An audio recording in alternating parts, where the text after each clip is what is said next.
And the list of training goes on. There's a lot more that they did, and we'll try to recap some of it. The Ax-2 crew spent time in simulators to orient their bodies to the conditions that may be experienced during the course of the mission, including into a centrifuge right here, simulating higher G-forces. Alternatively, the crew also participated in a zero-G parabola flight that simulated the lack of G-forces to experience weightlessness. Seems awesome. But aside from the simulating gravitational forces they will experience over the course of their journey, they also underwent altitude training in a hyperbaric chamber. This training simulates high altitudes where oxygen levels are low, and the crew uses this to identify how their bodies respond to hypoxic situations, as well as recognizing those effects in their crewmates. To be ready to spend 8 days on board and working on the International Space Station, they've spent time learning from mission controllers, experts in safety and emergency ISS procedures, as well as the essentials to living on board the orbiting laboratory. Things like how to heat up your food, where to find all the equipment you need, etc. The goal is to be able to confidently complete every task on their timeline, but to also be contributing members of the space station as a whole as other astronauts carry out their duties. And to that end, this crew will be working in areas on the ISS that are owned and operated by other countries. So the crew traveled to Germany and Japan to be qualified on those systems. The European Space Agency's Columbus module was in Cologne, Germany, where they trained on systems and operations for daily tasks, as well as responding to contingencies. Separately, to qualify for the Japanese Exploration Module, or GEM, the crew traveled to Tsukuba, Japan to learn from the instructors from the Japan Aerospace Exploration Agency. As you can imagine, international collaboration is a constant throughout this mission. So it's one thing to learn the systems of ISS, but it's just as important to understand how to live and work as a team in a shared space. And so the team spent 5 days training in the Human Exploration Research Analog, or HERA, at the Johnson Space Center. This is a confined experience that is designed to isolate the crew to build cohesiveness and teamwork. This experience included a chance to simulate work and research procedures, rehearse outreach efforts, and even respond to mock emergencies, all while living in close quarters, unable to leave. The team also spent time at the launch pad, in the suit-up room, and working through emergency procedures that might be necessary in the unlikely event of a pad abort scenario. That's right. That's right. Pretty cool to see. Absolutely.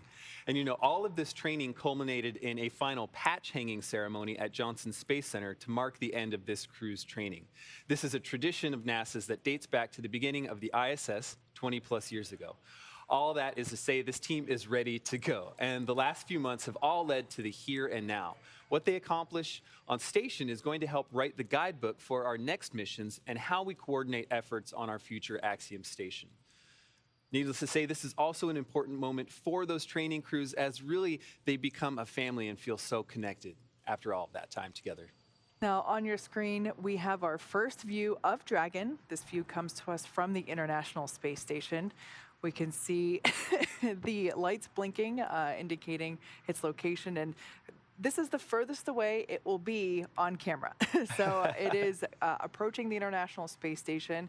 For those of you that have just recently joined us, we had confirmation that the crew completed their suit leak checks, and those leak checks looked good.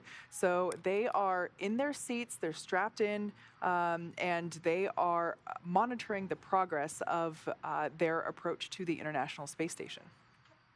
This is what traffic looks like at the ISS. Very true.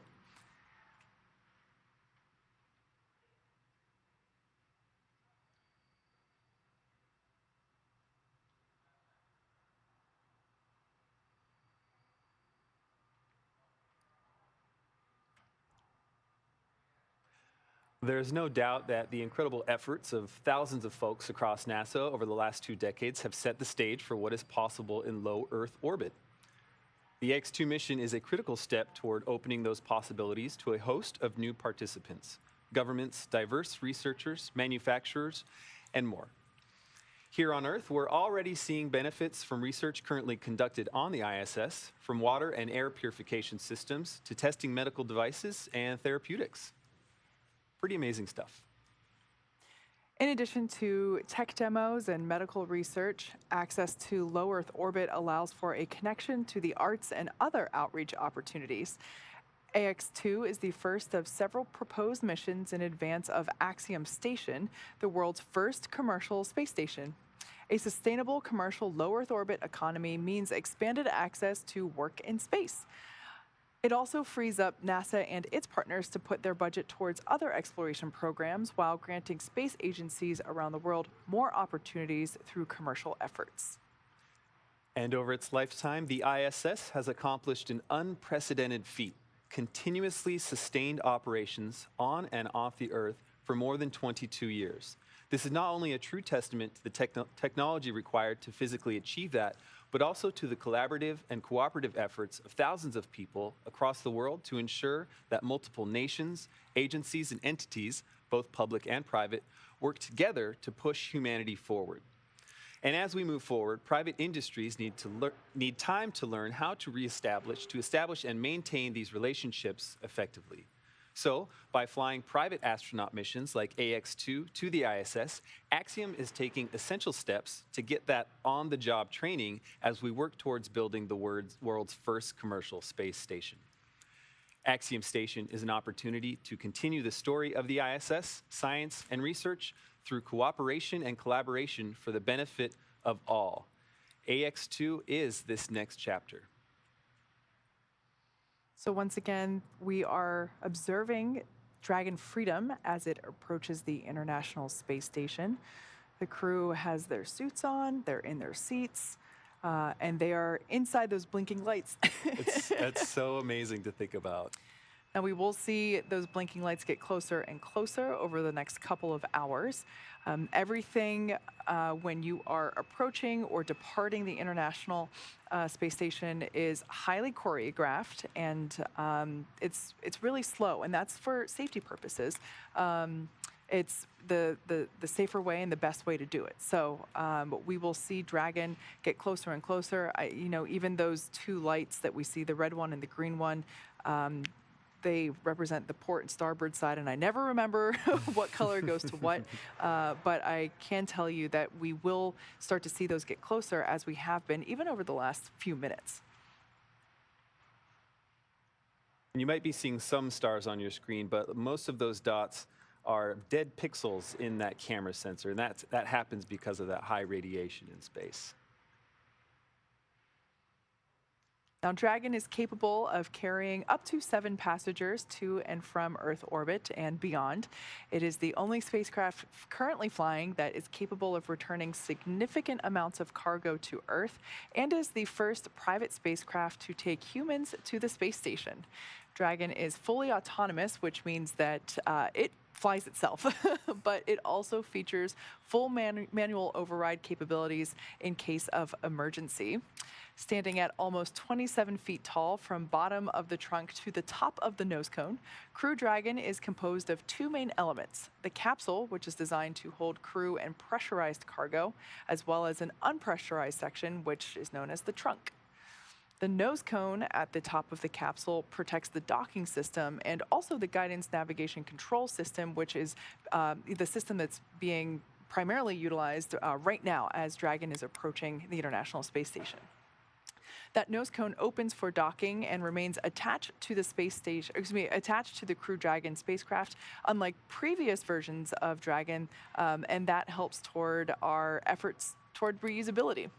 Now, opposite of the nose cone is the trunk. It provides attachment points for Falcon 9, the Dragon capsule, and cargo.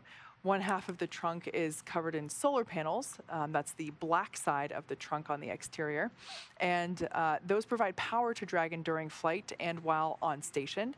The other half contains a radiator, and it rejects heat from the active thermal control system to space using SpaceX's new Pika tiling technology. The trunk also now has new aerodynamic fins, which provide stability in the event of an emergency abort. Now, in the event of an emergency abort, Crew Dragon is outfitted with 8 Super Draco thrusters, as opposed to just the regular Draco thrusters, and those power the astronauts to safety.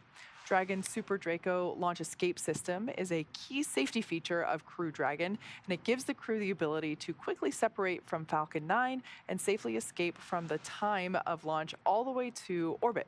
It's a feature that no other spacecraft in history has possessed, so it's pretty awesome. and it's a great safety feature. Absolutely. Thank you, Kate. We are actually going to toss back now to Leah at Mission Control at Johnson Space Center. Leah? Thank you both very much. And yes, tally ho, we have sights set on Dragon. Now, as you can see, it is pretty dark outside. That's because the International Space Station is in an orbital nighttime. It's currently flying over the South Pacific Ocean, about 261 miles above Earth. And of course, Dragon is now just slightly below it. Waypoint 0 brought Dragon the approach initiation burn brought Dragon to Waypoint 0 at 400 meters below the International Space Station. The systems have checked out and it's now moving up toward Waypoint 1.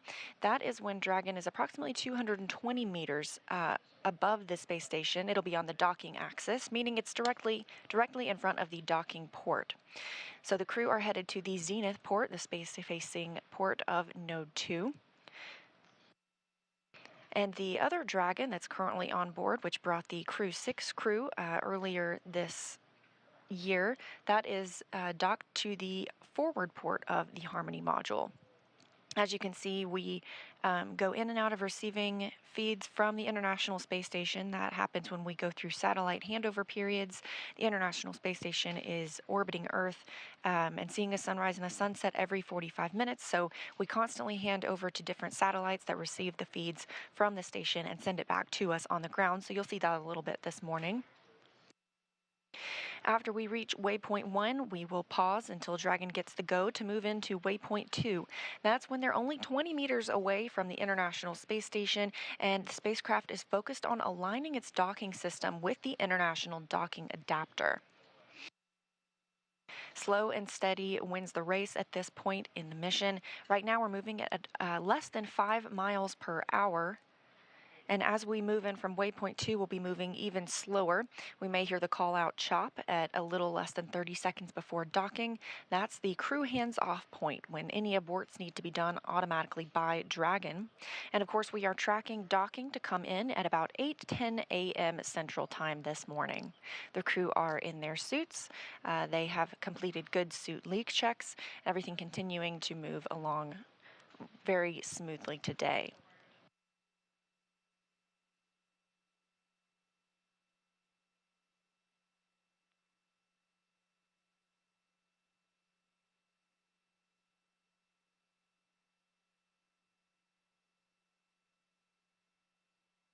A look back at some of what was completed last night. Shortly after launch, less than an hour after liftoff, at about 5:23 p.m. Central Time, Dragon executed the phase burn. That was the first of the 5 major burns required to raise Dragon's orbit and position it for approach to the space station.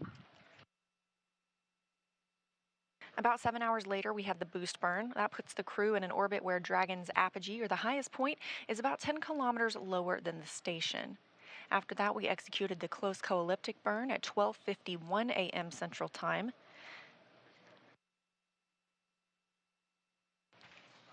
The close burn puts Dragon on an orbit roughly co-elliptic with the space station. That means it is roughly 10 kilometers lower than the station the entire way around the Earth, instead of just being 10 kilometers below the station at apogee, or its highest point. We also saw the transfer burn at about 2:47 a.m. Central Time this morning. That's the 4th major maneuver where we raised Dragon's apogee again, or the highest point of its orbit, to just 2.5 kilometers lower than the space station. Dragon, we rounded everything SpaceX out on with the big loop. Mid-course burn complete and nominal. Trajectory has converged on Waypoint 0. Dragon copies.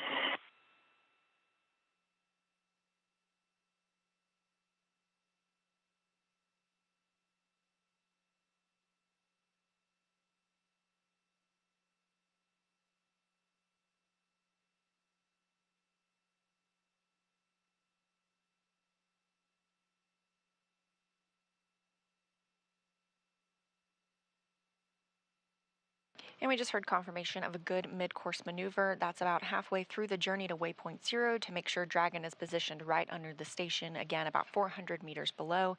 So confirmation that they did indeed conduct a mid-course maneuver this morning, and everything continues to look good for Dragon. We are in integrated operations. This happens when Dragon gets closer to the space station, specifically when they enter the approach ellipsoid, that 4 by 2 by 2 kilometer invisible boundary around the International Space Station. This helps us govern all arriving and departing visiting vehicles, whether they carry cargo or crew.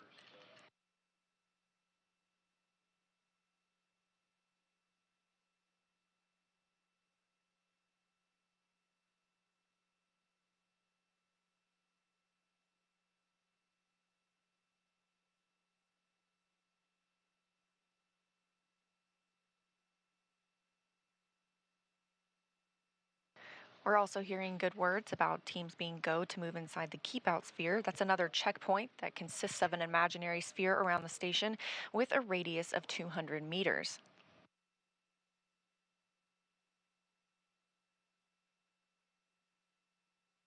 The keep out sphere carries a similar requirement on the orbital trajectory that if Dragon were to somehow lose control of its thrusters, the space station would be safe for 4 orbits or about 6 hours. However, everything looking good on Dragon this morning. Again, we're in an orbital nighttime. This view coming from the International Space Station as we are tracking Dragon and its approach to the orbiting laboratory.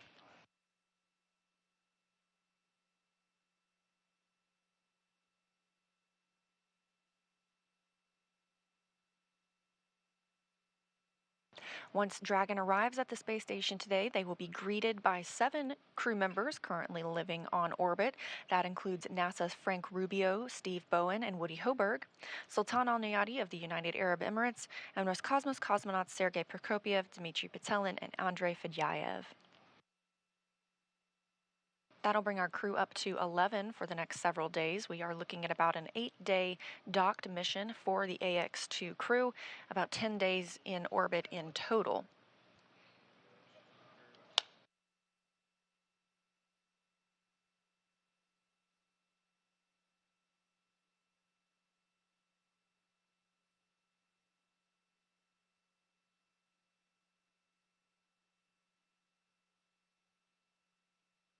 The crew on the International Space Station will be monitoring arrival this morning, specifically Woody Hoberg of NASA and Sultan Al Nayati of the United Arab Emirates will be in the station's cupola using special software to track Dragon's approach and make sure it stays in the expected zones.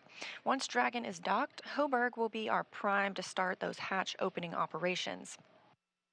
He will start by opening the large hatch on the Node 2 forward, or Node 2 zenith that is, giving him access into the pressurized mating adapter. They'll then pressurize the vestibule, and that's the small space between the hatches on the Dragon and space station. Of course, the vestibule is exposed to vacuum prior to docking, Houston, so the crew... on the big loop, Dragon range is approximately 1,000 meters. Monitor long-range approach per steps 1 to 4. In 1.102, Dragon approach and retreat monitoring. ISS crew is now primed for vehicle approach monitoring.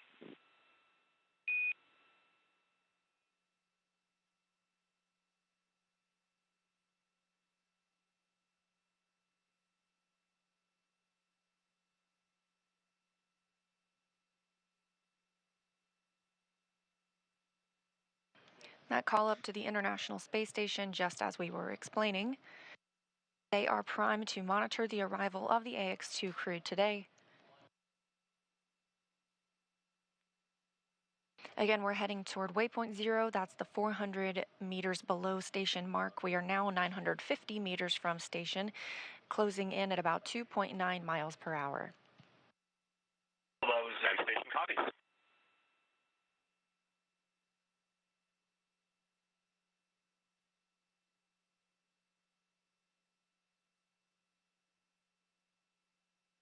So once we dock at approximately 8:10 a.m. Central Time, it takes about 2 hours to pressurize the vestibule, the space between the hatches.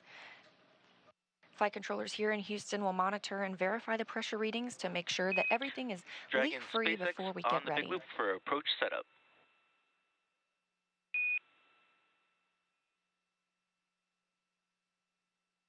Go ahead on the big loop for approach setup.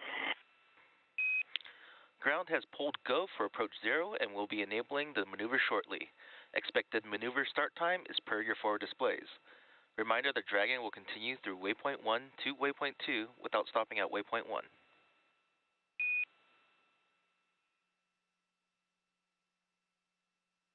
We copy. Go expected shortly, passing through 0 to 1.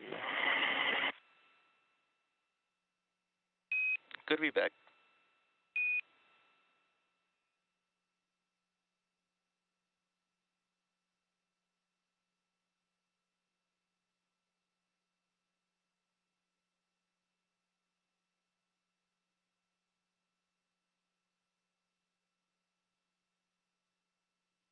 Good news from the ground to the crew, that coming from the core, the crew operations responsible engineer in Hawthorne, California at SpaceX headquarters, to Commander Peggy Whitson aboard Dragon.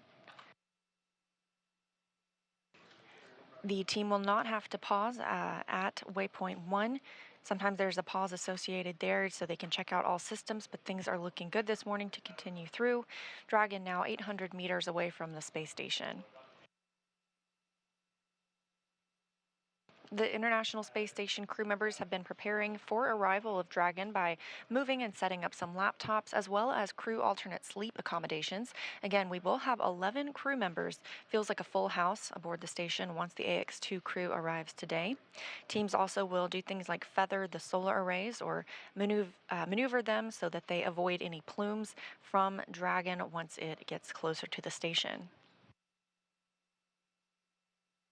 It's also been a busy time on the space station with another variety of activities, including a port relocation.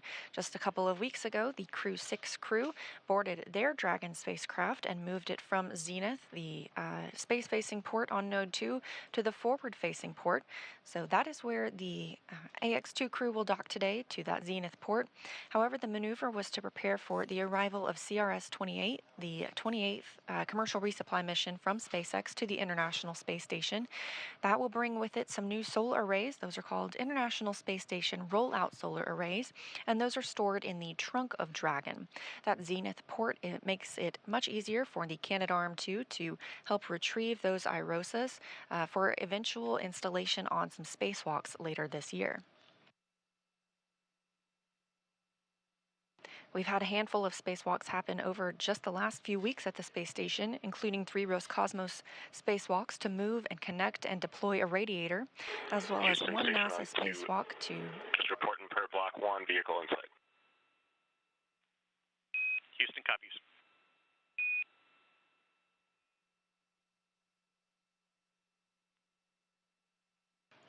We have recently had a spacewalk to prepare for those upcoming solar array installations. And hearing confirmation from the crew aboard the International Space Station that they themselves also have their sights set on the approaching Dragon.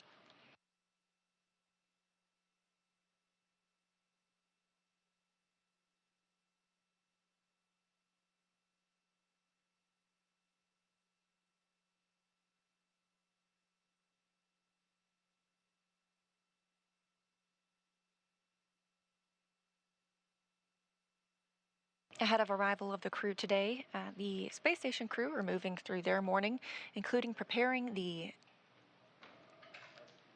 Node 2 area for docking and hatch opening, as well as getting the required exercise for the day.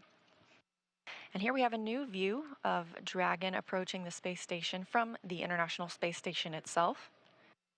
Again, we are looking at docking exactly an hour from now at 8:10 a.m. Central Time. This view from the International Space Station while Dragon is still 630 meters away.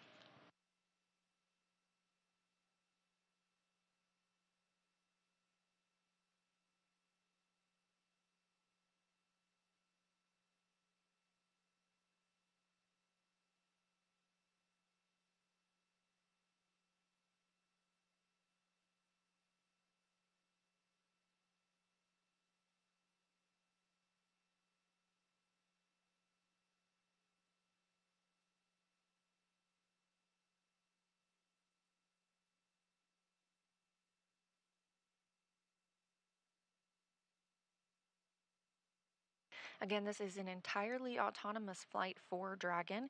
The crew aboard has been trained that they can take over if needed. However, things continue to move smoothly this morning. The crew off-duty time ended at 5:30 a.m. Central Time. The crew got suited up shortly after, and the big loop was configured, meaning that team members here in Houston can speak with teams in Hawthorne as well as on the space station and on Dragon on one big communication loop rather than on various different loops.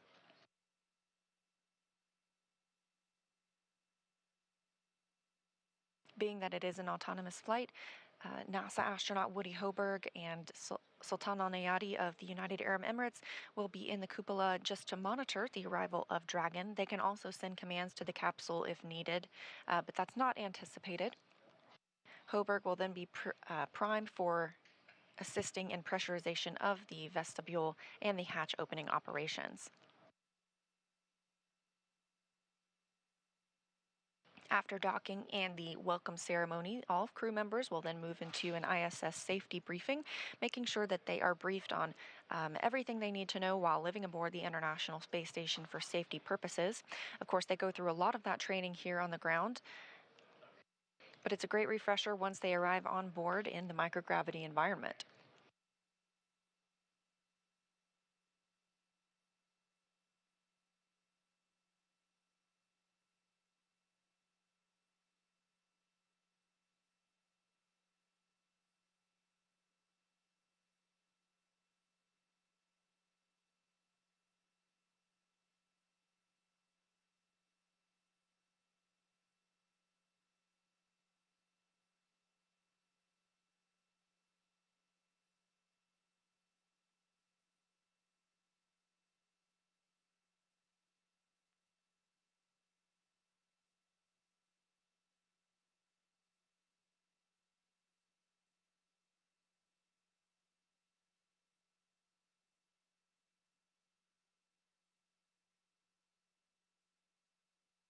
You might have seen a little bit of lighting change.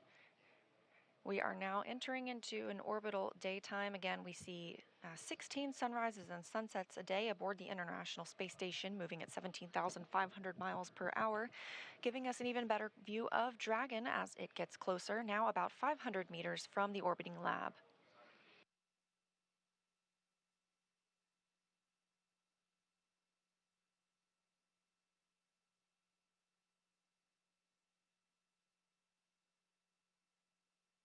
The space station and Dragon are now flying about 270 statute miles just west of Chile.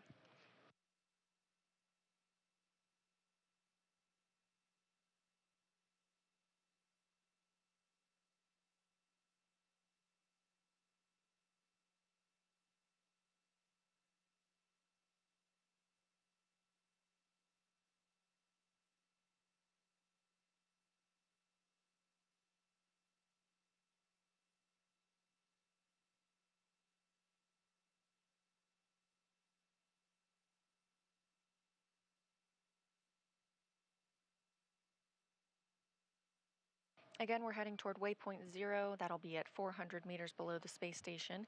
We are now at 480 meters below the space station. The crew will not stop at waypoint 0. They will continue to move through.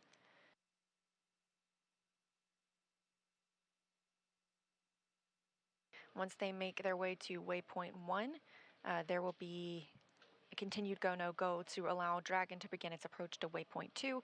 That's located inside the keep-out sphere about 20 meters away from the space station. We do not have to hold at waypoint 1. All of the systems have checked out, and so we have that opportunity to continue moving toward waypoint 2. However, we do conduct a hold at waypoint 2 just to make sure Dragon is completely aligned with the international docking adapter on the Node 2 Zenith, or space-facing port.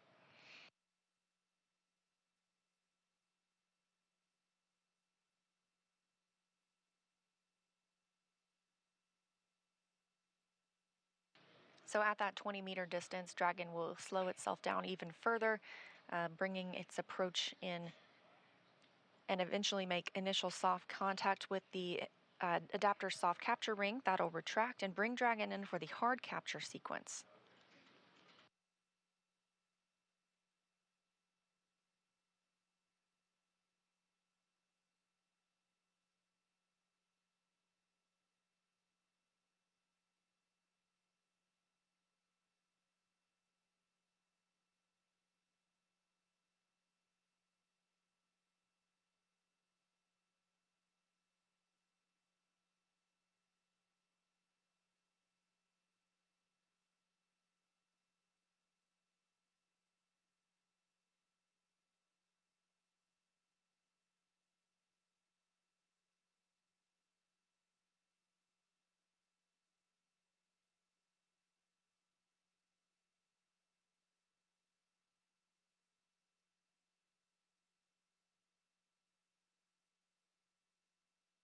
Now less than 450 meters away from the International Space Station. Again, we are in integrated operations with teams here in Mission Control Houston monitoring Dragon's approach to the International Space Station, along with teams in Hawthorne, California.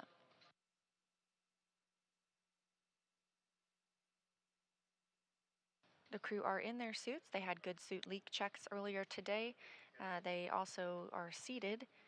We have them get in their suits and their seats during dynamic phases of flight. Even though it looks like Crew Dragon is moving slowly, we want to make sure that they are in their suits as a precautionary measure during the docking process. They had an opportunity to get out of those suits, have some free time. As Kate and Duke mentioned earlier, they were able to call down to the ground last night and discuss what it was like to be in microgravity. They also had a chance to get some rest, maybe eat some meals, and then eventually their crew rest time ended at 5:30 a.m. Central this morning.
Again, you're watching live coverage of the Ax-2 mission, Axiom's second private astronaut mission to the International Space Station.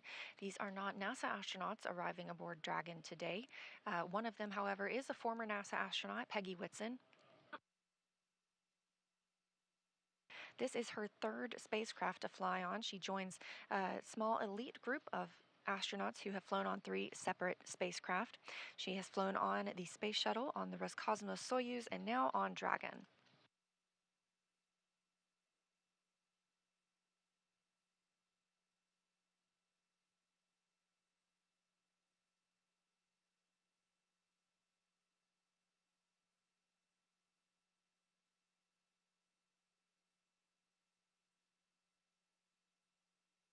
Since NASA opened up the space station for commercial activity in 2019, we've continued to work with private industry to prepare for the future of low Earth orbit. And our long-term goal is to be not just the provider of a low Earth orbit destination, but to be a customer. We want to be one of many customers purchasing commercially owned and operated services. So we need to work together today to ensure this path of tomorrow.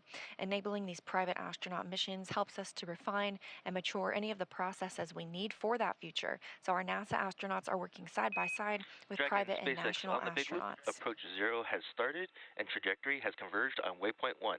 Expected arrival at Waypoint 1 is per your forward displays. Dragon copies.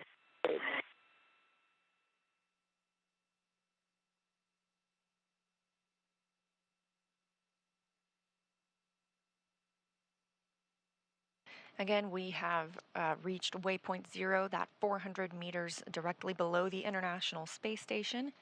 Coming up, we are going to move from waypoint 0 to waypoint 1, pausing at that distance of approximately 220 meters, putting Dragon on the docking axis, meaning it's directly in front of the docking port.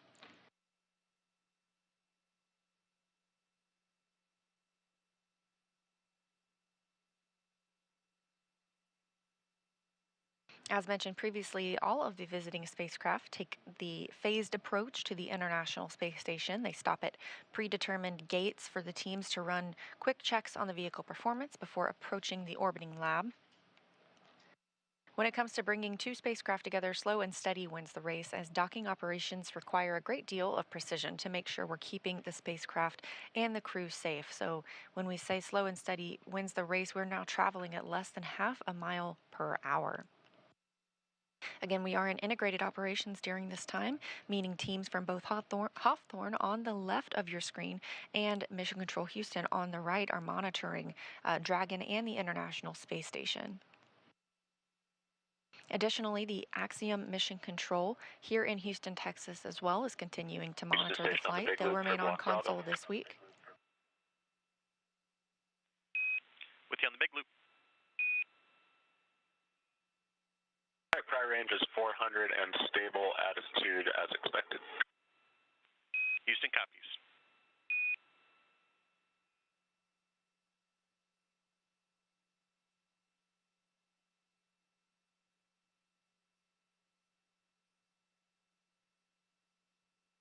The Axiom team will work with the Ax-2 crew aboard the space station this week to ensure all of the payload operations that they'll be conducting, as well as any of their downlinks with team members on the ground, as well as media and potentially some STEM outlets, will be executed smoothly.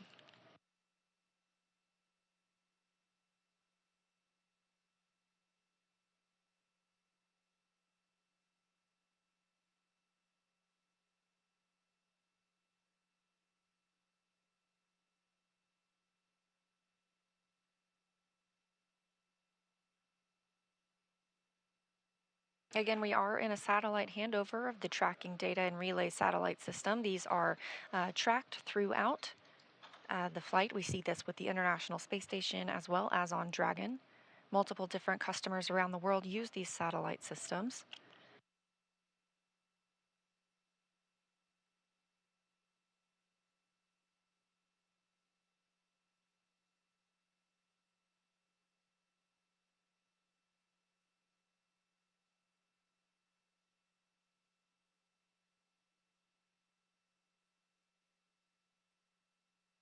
All 7 crew members currently aboard the International Space Station, currently moving about their day, some of them exercising, some enjoying their midday meal. Others are working on various payloads and scientific research aboard the International Space Station. There are some constraints as we move into integrated operations, specifically during docking, and once the spacecraft is soft docked, there will be an exercise constraint. We don't want any additional loads imparted on Dragon, so any vibrations that can be caused from using, say, the treadmill or the stationary bicycle, we want to keep that from, again, imparting those additional loads to ensure a safe and smooth docking for Dragon. So the crew will be asked and are not timelined to perform any workout activities during that time.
This view from the International Space Station, currently flying 266 statute miles above the South Atlantic Ocean.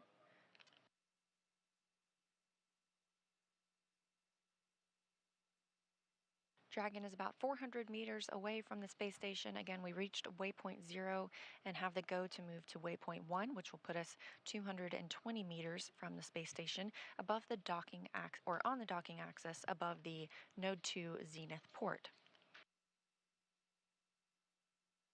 After we reach waypoint 1, we'll move into the keep out sphere. That's the 200-meter sphere with a radius of 200 meters around the International Space Station. Again, this is an invisible boundary, but helps us monitor all vehicles that arrive and depart the orbiting laboratory.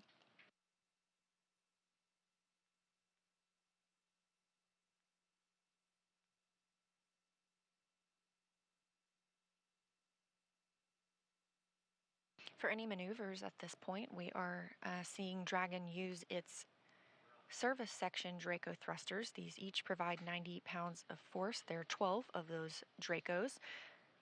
Those are only used in the vacuum of space. It's good for these attitude control maneuvers, and those are grouped into 4 clusters of 3 thrusters each.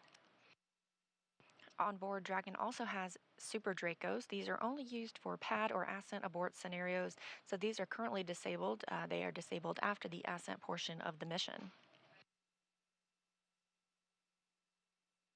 There are also 4 forward bulkhead Draco thrusters. These are located underneath the nose cone. They're used for larger burns like the deorbit burn. However, we're not looking ahead at that currently. We expect that to come about 8 days from now. We are planning for this crew to spend 8 days aboard the International Space Station.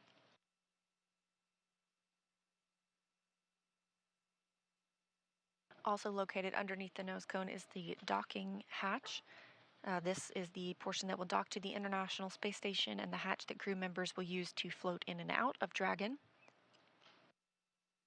This is in contrast to the side hatch that the crew used to board the spacecraft yesterday, that they will also use to depart the spacecraft after splashdown and being pulled aboard the SpaceX recovery ship.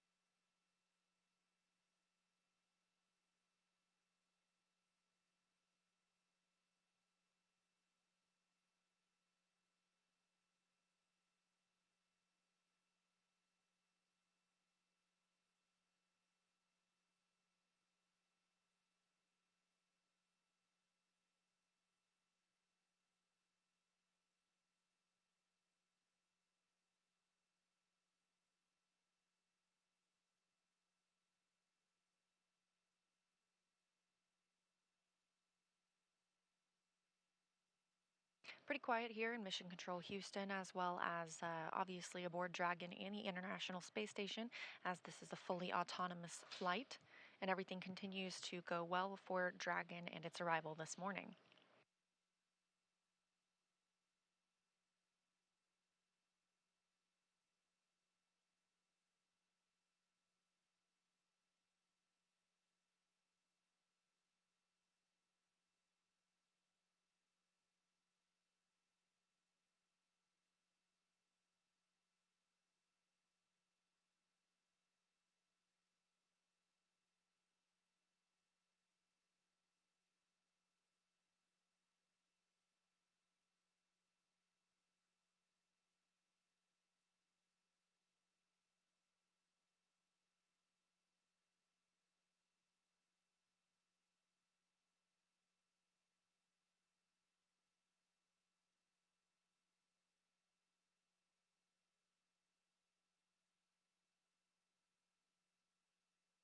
Again, Dragon has reached waypoint 0 and is making its way to waypoint 1, 220 meters above the International Space Station and its intended destination this morning, which is the space-facing hatch on Node 2. So with that, I'm going to send it back over to Hawthorne for a status update. Kate and Duke? Thanks, Leah. Continuing to follow Dragon's progress as it gets closer and closer to the International Space Station. We're now just 0.45 kilometers away from the ISS. And as Leah mentioned, from multiple locations, this is Johnson Space Center located in Houston, Texas. This mission control room is staffed 24 hours a day, 7 days a week, 365 days a year. Team members are trained in a variety of disciplines and monitor all station systems. In addition to this control room, we have the mission control room here at SpaceX headquarters in Hawthorne, California. That's the view there on the left-hand side of your screen. That is where our teams are monitoring Dragon and checking in on all of its systems. And then, of course, the Axiom control room on the right-hand side. Yeah, right there for Axiom Space. Our team is there at Mission Control in Houston as well. It's pretty fantastic. From this secure facility, we have live access to all the voice, video, and data from the ISS and can work alongside their NASA counterparts to run on-orbit operations and monitor every aspect of the mission in real time. It's led by what we call our Axel, or our Axiom Operations Lead. And there are various positions around the room for research, communications, medical, integration, stowage, timeline operations, etc. It's a pretty significant step in our journey as a company to expand access to low Earth orbit, as it's only the 12th ground segment partner for the ISS program. So through this facility, we are enabling our customers in the global community a front row seat to the work being done on station. So as you can see, lots of people supporting this mission from all different locations. It really is a team effort to execute these integrated operations successfully. And part of the reason is, as you can see, it's not just the 4 crew members that are inside Dragon Freedom right now approaching the space station. It's the whole integrated International Space Station team as a whole. Once the Ax-2 crew arrives on station, there will actually be 11 crew members total, and it's going to be pretty exciting. Like Leah said, a full house, but the Ax-2 crew is going to be super busy. They have a lot of science and research planned, and they will also be contributing to the station as well as the other crewmates that are up there with them. Absolutely. This crew has a very full schedule while on station, and actually a lot of that time will be focused on some pretty fascinating efforts. For the sake of this conversation that we'll have right now, the science that they're doing is organized into a few categories like life sciences, physical sciences, tech demonstrations, etc. So with physical science, this includes some radiation protection research as well as some storm-related research, helping to create rain, cloud seeding, really fascinating stuff like that, and as well as enhance our understanding of dangerous thunderstorms. There's actually a phenomenon called transient luminous effects, which are upper atmospheric lightning or ionospheric lightning. And it's awesome that research could potentially help operations at Kennedy Space Center. As we saw yesterday, there was an anvil cloud rolling in, and it's really interesting how this research that the Ax-2 crew will do could potentially feed back into space operations on the ground. Absolutely. A very full circle moment right there. So by the time we're launching Ax-3, we will have those data back and we'll be ahead of the game. So on the tech side of research being conducted, this crew will also demonstrate ways to automate some of the tasks that take up precious crew time, things like transferring data or tracking where supplies and materials are on board the space station. There's also an effort to make communicating with Earth easier. So at the heart of Axiom Space is the mantra to build history, to expand access to low Earth orbit for all.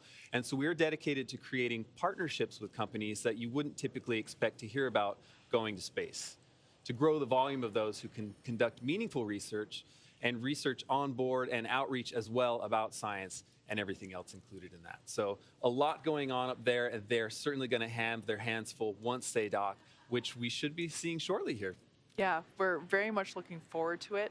Look at this. This is our first view inside the Dragon capsule. I love this view. So on the left-hand side would be our Commander Peggy Whitson, and on the right-hand side of that view was pilot John Shoffner. Now this view is also very cool because this is looking at the International Space Station from the Dragon. What a great shot. Yeah, it's just incredible that we can get these live views and see what Dragon is seeing as it is approaching the ISS. I love living in the future. Like we've mentioned before, we are heading to the Node 2 Zenith port this morning. We have passed through Waypoint 0, which is the 400-meter mark, which is 400 meters away from station. We're heading up and around over the station to Waypoint 1, which is about... Dragon station on the big loop. Expect reconfiguration of the C2V2 return link shortly.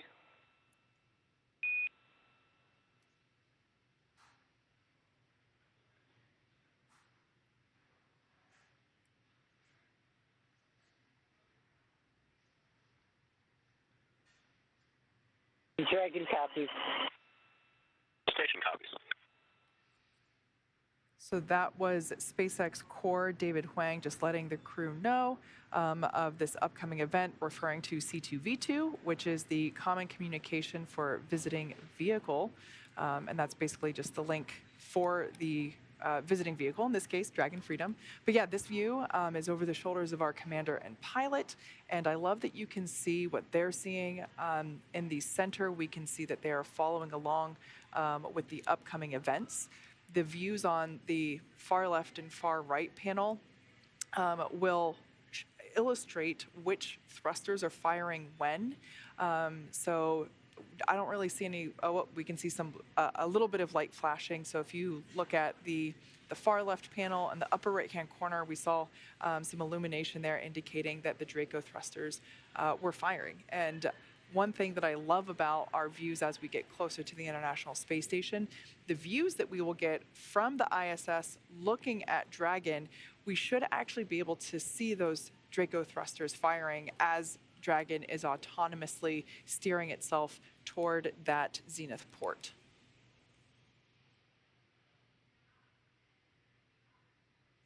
Now, when we say autonomous, it's truly what that means. Dragon is doing all the calculations and steering and flying automatically. It is flying itself. That being said, our pilot, John Shoffner, has the capability to take over manual control at any time if necessary. But it is incredible to be able to see what they're seeing. Oh, and that view on the left-hand side there, we can actually see those thrusters, as I mentioned.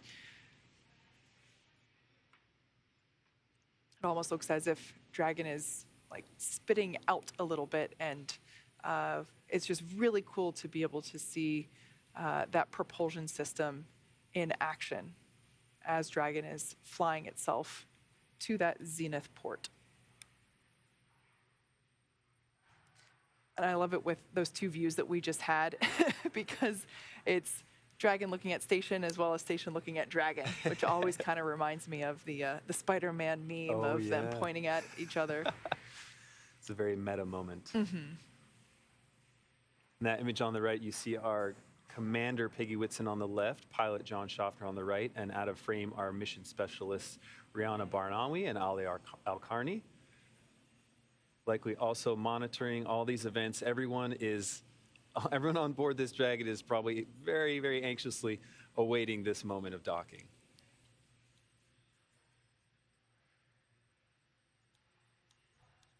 Ending nearly a 16-hour transit to get to the ISS after launching. Now we are roughly 20 minutes away from hitting that approach 1, or excuse me, that waypoint 1, which, like I mentioned before, is 220 meters away from the International Space Station. And we can see that the crew has their visors up. We don't require them to put their visors down until they're closer to the space station for that docking procedure. So they're still hanging out, continuing to monitor Dragon's progress.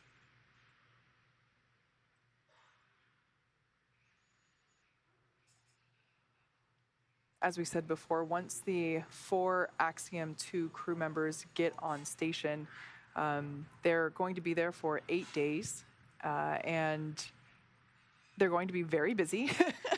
When you're on station, your schedule is packed with science and research, sleeping. Your sleep periods are scheduled to ensure that everybody's getting appropriate rest, your meal times, and then, of course, you have to build in some exercise time as well. But yeah, the crew will be very busy once they get on station. So these final moments before they actually arrive might actually be very calm and restful, because like we said before, the crew right now, they are monitoring, they are keeping an eye on Dragon systems, and of course keeping in contact with the integrated operations teams from all three mission control centers that we mentioned before. Once again, this is a live view of the International Space Station from Dragon. It almost looks fake. It's so clear and beautiful.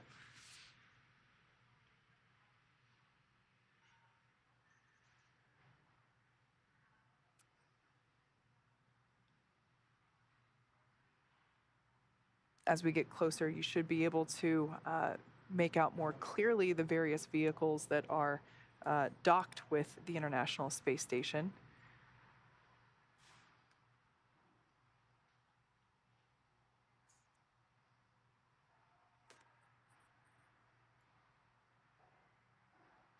Once we get closer, I definitely want to keep an eye on to those various ports. As we mentioned, we did a port relocation maneuver for the Crew 6 capsule.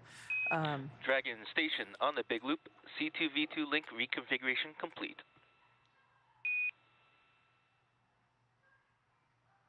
Dragon copy. C2V2 config complete. As I mentioned, we did a port relocation maneuver for the Crew 6 capsule, which is Dragon in Denver.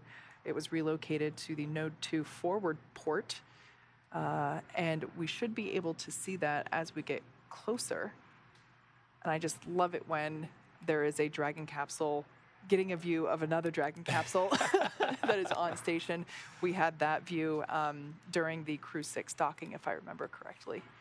So this is a live view coming to us from the International Space Station of Dragon Freedom as it approaches.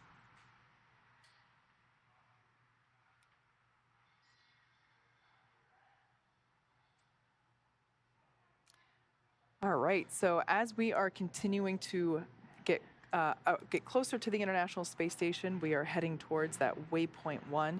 Let's check back in with Leah over at Johnson Space Center to hear how things are continuing to progress with the International Space Station's preparation for Dragon Freedom.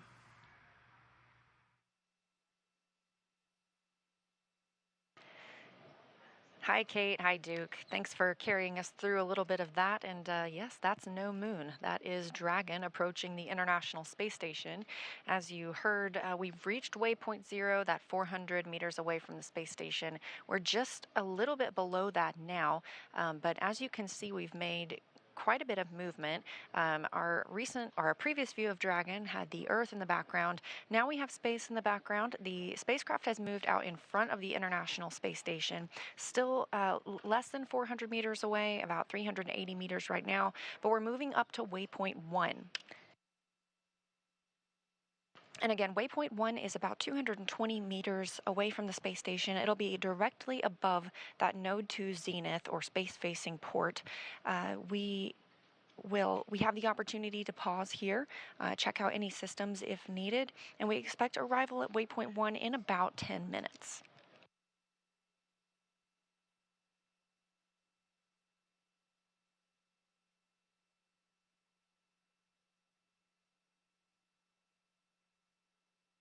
Once Dragon reaches waypoint 1, the next stop is waypoint 2. That is only 20 meters away from the International Space Station, so that's when we hope to get that crystal clear view of Dragon Freedom and its 4 crew members inside. We do conduct a hold at waypoint 2. This is to make sure that we are properly aligned with the docking target on Node 2, also known as Harmony. After reaching waypoint 2, Dragon will slowly but surely move in and dock with that port, conducting a soft capture first before the hooks begin to drive and complete a hard capture. Then it takes about 2 hours until Dragon hatches are ready to be opened and the 4 new crew members make their way aboard the space station.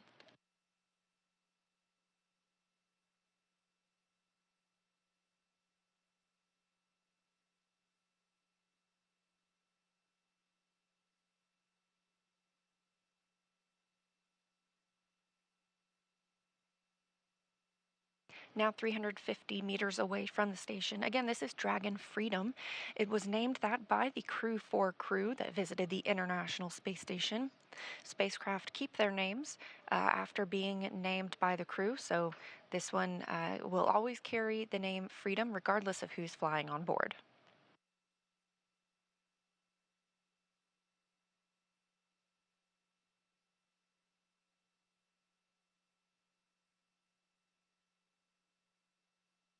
On the International Space Station side, things continue to move smoothly. Again, we have NASA astronaut Woody Hoberg in the cupola along with UAE astronaut Sultan Al-Nayati.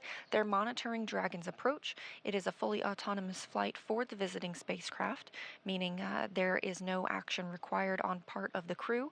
However, they do have the ability to take control if needed, as well as the crew aboard the space station can send commands to Dragon to retreat if necessary. But we're not expecting any of that this morning as things continue to move smoothly, now 330 meters away from the orbiting laboratory. On the space station side, the solar arrays have been configured. Again, teams here in Mission Control Houston will command the solar arrays into a position, we call it being feathered. This keeps any loads from being imparted on the solar arrays themselves from any plumes that come from Dragon as it makes those fine-tuned maneuvers. We are in a satellite handover again with the tracking data and relay satellite systems, but a great shot here of mission control at SpaceX in Hawthorne, California. Again, we are in integrated operations now that we are inside the approach ellipsoid, that 4 kilometer by 2 by 2 kilometer invisible oval that helps us monitor all of the arriving and departing spacecraft at the International Space Station. And on the right-hand side of your screen, you've got Mission Control Houston. These teams work around the clock, 24/7, to monitor all of the station's systems. Leading the teams this morning is Flight Director Marcos Flores. And communicating with the astronauts aboard the International Space Station is Capcom, or Capsule Communicator, Justin Cartledge. On the left now, you can see the Axiom Space Flight Control Room. They are monitoring the flight as well. They'll remain on console this week to help the crew members execute all of the research and the payload work that they have planned. Additionally, they'll be conducting several downlink events with various media and other STEM organizations here on Earth.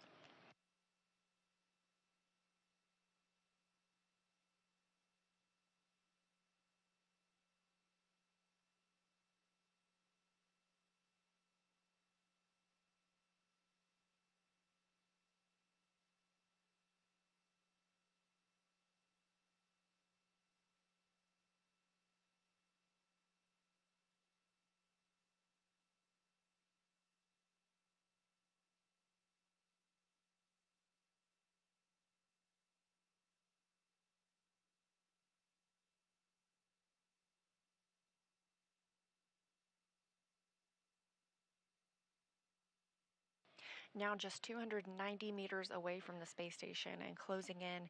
Again, slow and steady. We are less than 1 mile per hour as we see Crew Dragon move toward the International Space Station Zenith port. Once we reach that, it'll be waypoint 1. We hope to see that in about 5 minutes, and we're tracking docking again this morning at 8:10 a.m. Central Time, so just about 20 minutes from now.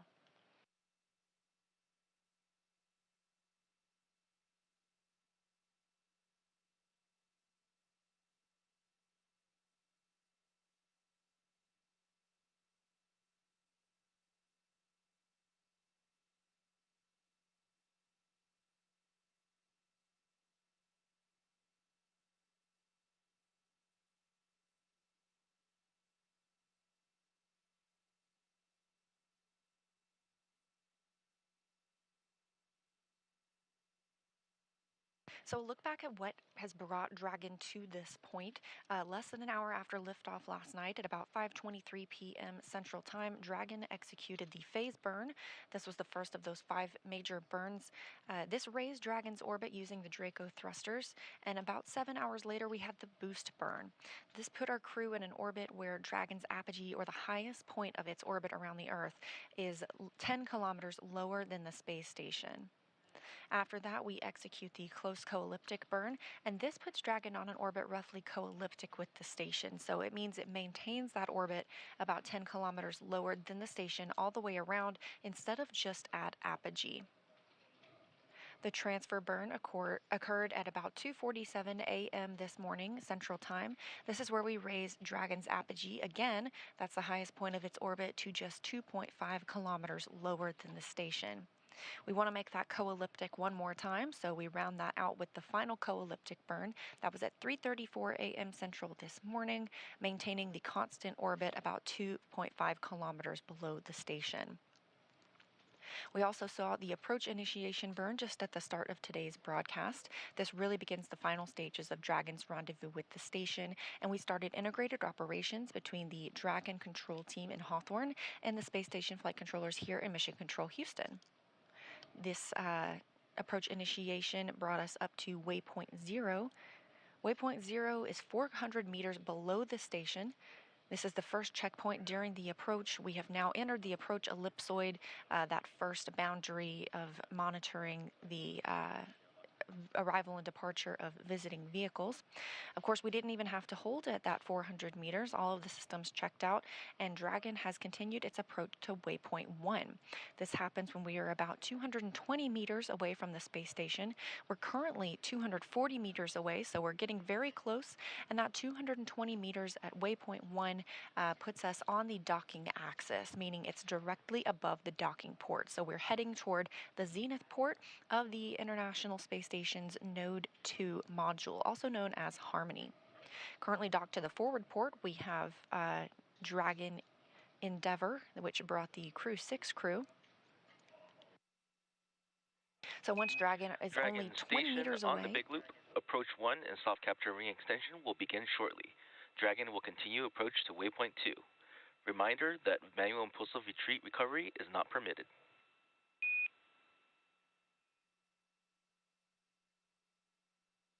Dragon copies. Station copies.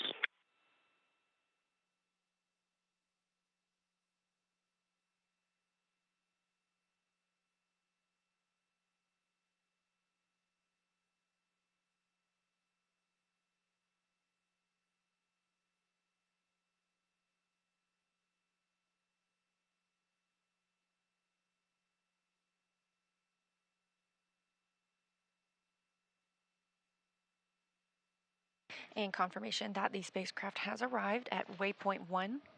Again, we have the opportunity to hold here. It's 220 meters away from the International Space Station, specifically in line with the docking axis on the zenith port of Node 2. And you can see some of those thruster plumes coming from Dragon as it fine-tunes its approach using those service section Draco thrusters.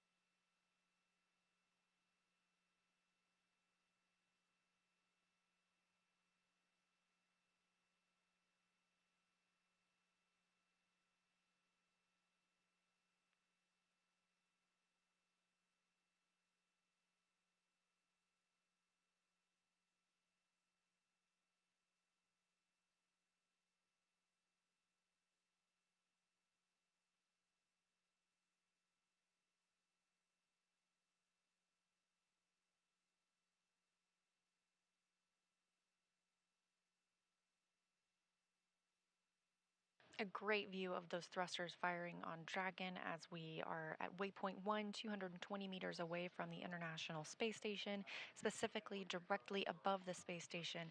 And inside Dragon right now, we have our 4 private astronauts, Peggy Whitson, the commander, pilot John Shoffner, Rayyanah, Barnawi, and Alqarni. With you on the Big Loop.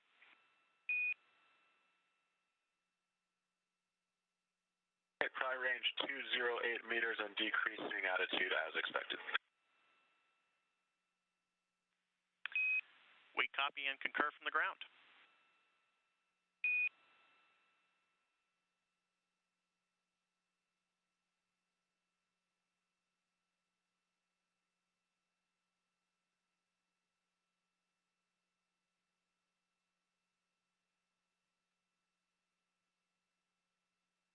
Beautiful view for a moment there.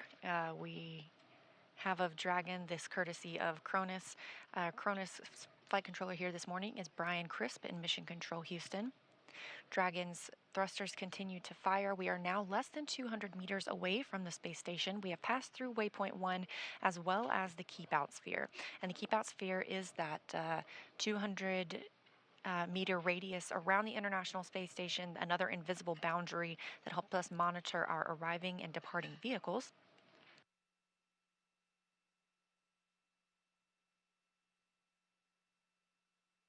The next pause for Dragon will be at Waypoint 2. This is a hold point. That's 20 meters away from the International Space Station when we move in toward final docking.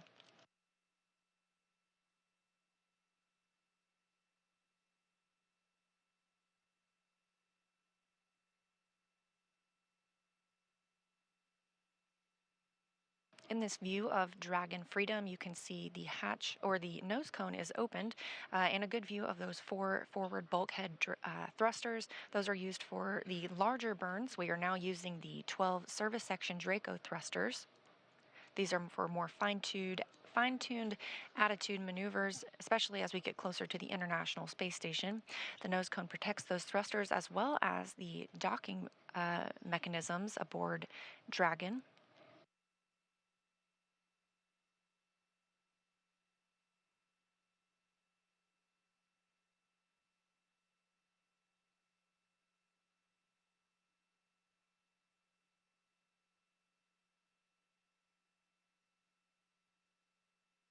We're expecting arrival at Waypoint 2 in about 8 minutes.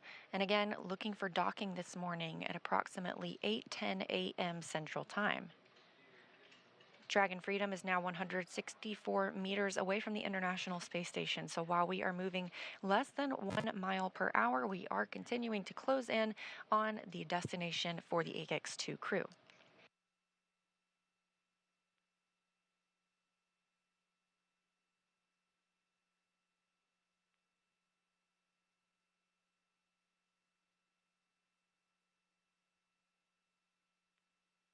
That's Dragon on the big blue. Visors are closed for all 4 crew. Copy, Dragon. Visors are closed.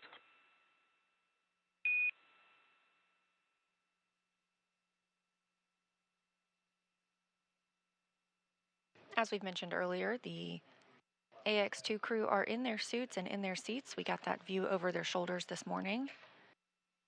They do not have to wear their suits for the entirety of the flight. When they are not in these dynamic operations periods, they are welcome to take those off and get into some more comfortable attire specifically for their sleep portion of their flight. However, now they are in their suits. They've conducted suit leak checks through the umbilicals that connect to the spacecraft itself. These also provide communications and cooling for the astronauts.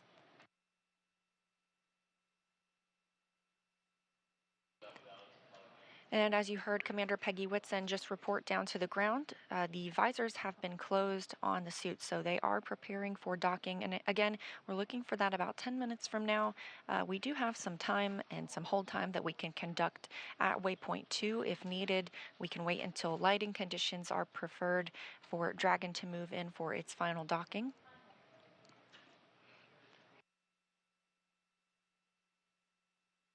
Once Dragon flies in and makes contact with the international docking adapter, we will have soft capture. This is when the soft capture ring retracts and sensors will indicate it's time for 12 hooks to drive in place.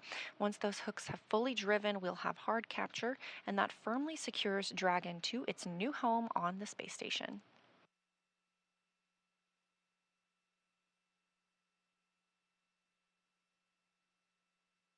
Now just 130 meters from the International Space Station, everything continuing to move smoothly for Dragon.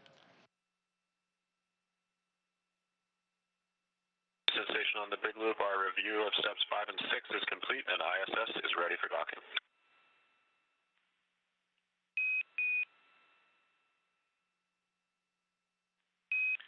Houston copies.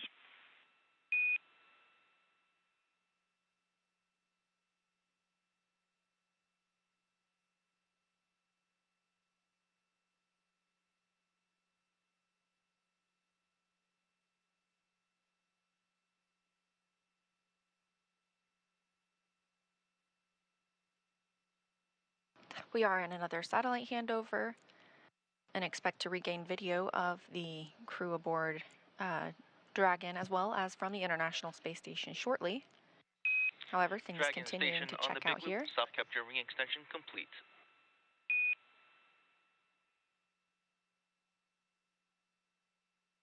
Dragon copy. Station copies. Station Houston on the big loop. At waypoint 2, Dragon will briefly pause to align for docking, then automatically resume approach.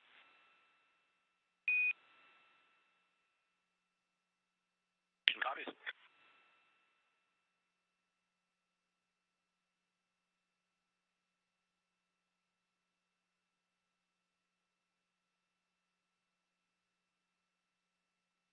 We are less than 100 meters from the International Space Station.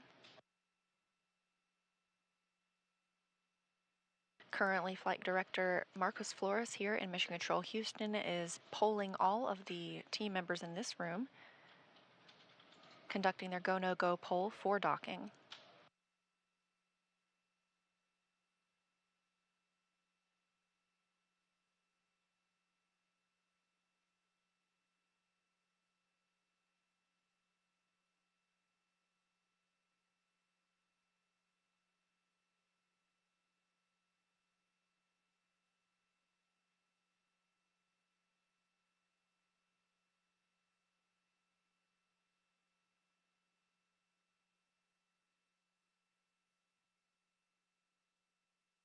Just heard confirmation Dragon that station Mission Control on the big Houston is loop. go. Confirm crew readiness for final approach.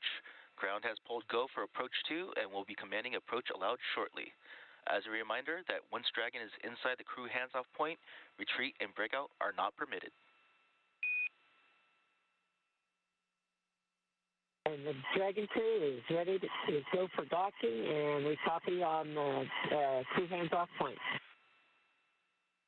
Station crew copies, and we are ready for final approach.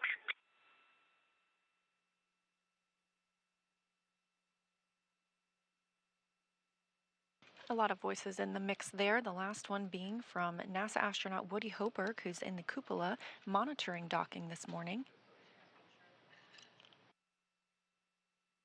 And good words from all of the teams that they are go for docking. Dragon is now less than 60 meters away from the International Space Station. We're expecting arrival at waypoint 2 in 2 minutes. Again, that'll be the 20 meters away from the International Space Station, directly above the Node 2 Zenith docking port. We do have a pause at waypoint 2, and they can hold there for an extended period of time if need be, if they want to wait for lighting conditions to change or to check out systems any further. However, things continuing to look good this morning.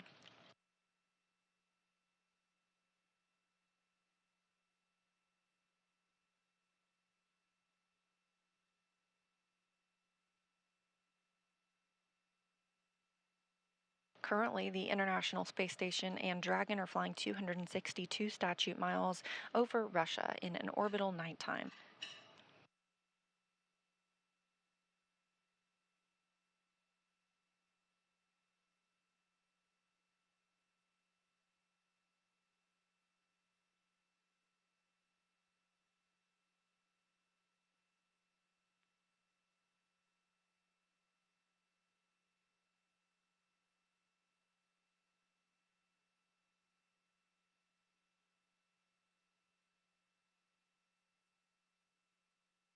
Dragon now 34 meters away from the International Space Station. We also heard confirmation earlier from teams here on the ground that the soft capture ring is properly extended. This will be the first step in the docking process. Dragon will make contact with the International Space Station, and that docking ring, or the soft capture ring, will retract, pulling it in until it's time for the 2 sets of 6 hooks, so 12 hooks in total, to make the hard capture to the International Space Station.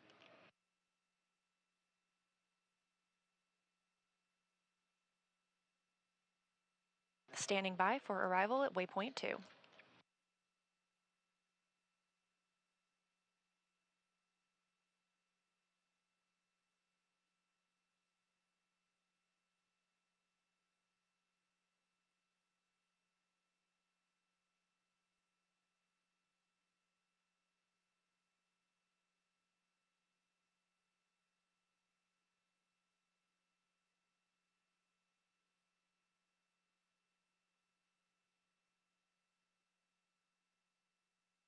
Dragon Freedom and the Ax-2 crew have arrived at Waypoint 2, just 20 meters from the International Space Station.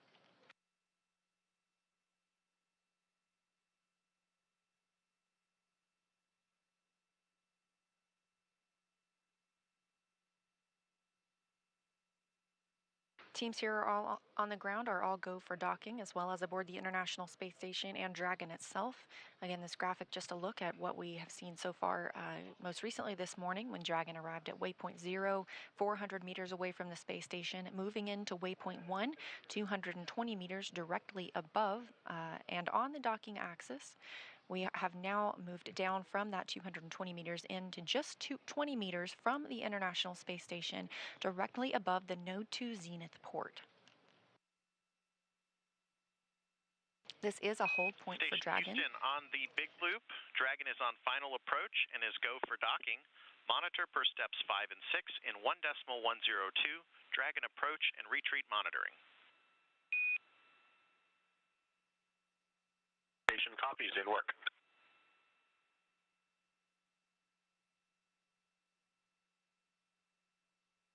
Again, we do not have video feed from the International Space Station or Dragon at this time, but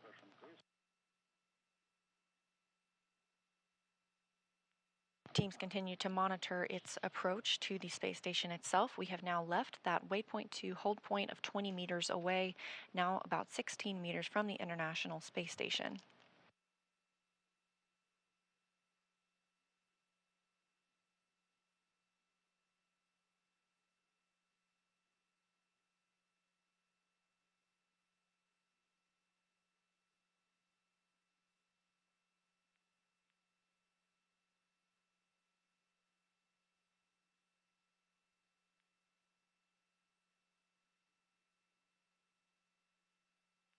Dragon Freedom and the Ax-2 crew now moving at 0.2 miles per hour. All 4 crew members suited and in their seats, preparing for docking.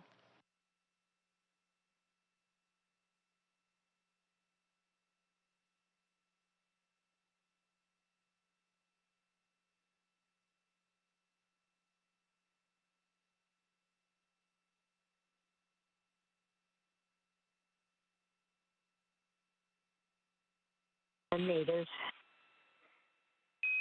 Copy, 10 meters.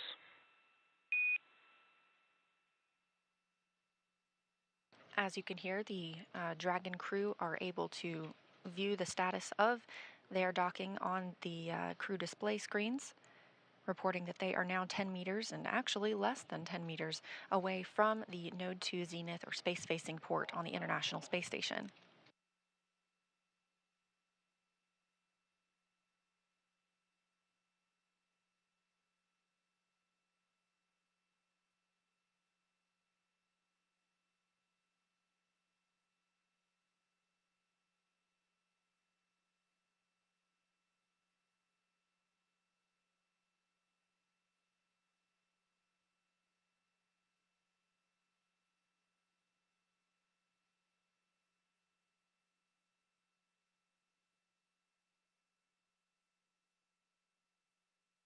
Meters.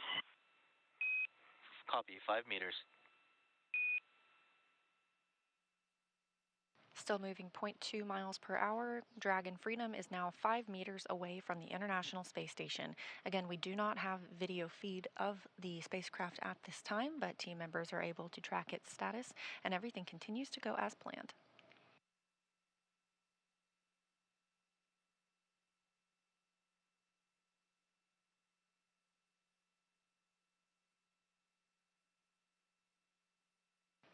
The crew is now 3 meters from the space station.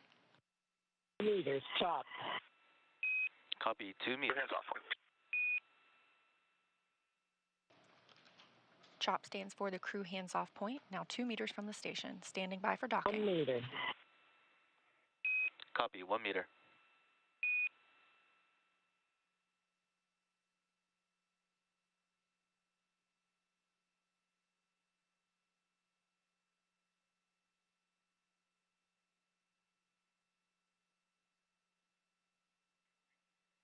Soft capture confirmed.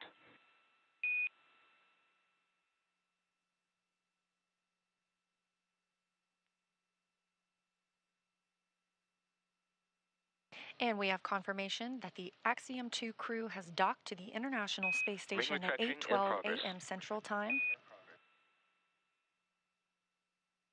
That self-capture ring now beginning to retract and pull Dragon in toward the International Space Station. Docking coming as the space station itself was flying 262 statute miles northeast of Japan. And correction on last, we're still waiting on attenuation.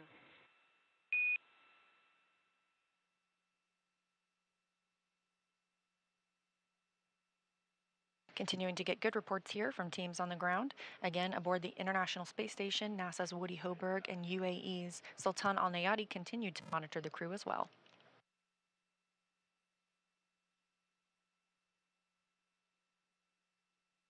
After soft capture is complete, those 12 hooks will begin to drive and pull Dragon firmly securing it to the Node 2 Zenith port.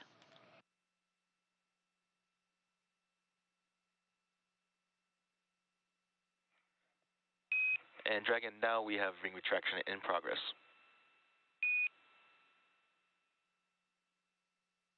Dragon copy. That's the softest docking I've ever had.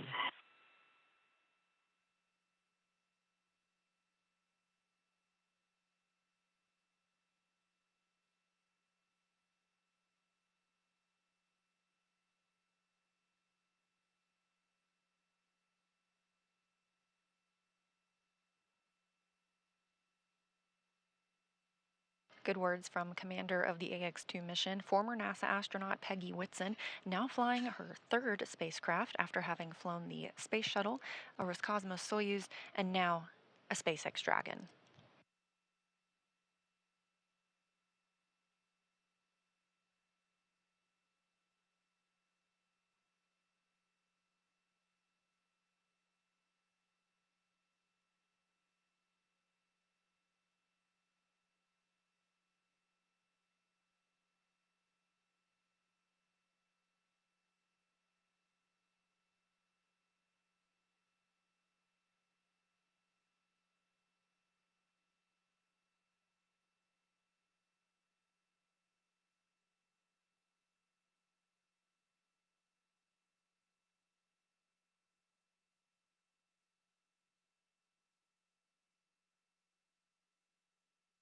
That soft capture ring continues to retract. Again, this is the first stage in docking. Shortly after ring retraction is complete, we will move into the hard docking portion. This is when those 12 hooks, 2 sets of 6, drive and firmly secure the spacecraft to the Node 2 Zenith port. Again, just a few weeks ago, the Node 2 Zenith port was occupied by another SpaceX Dragon. Dragon was relocated by the Crew 6 crew who arrived on that spacecraft from the forward port, or from the Zenith port where Dragon Freedom now is, to the forward port. Again, we expect the Axiom 2 crew to live and work aboard the International Space Station for about 8 days before beginning their return journey to Earth.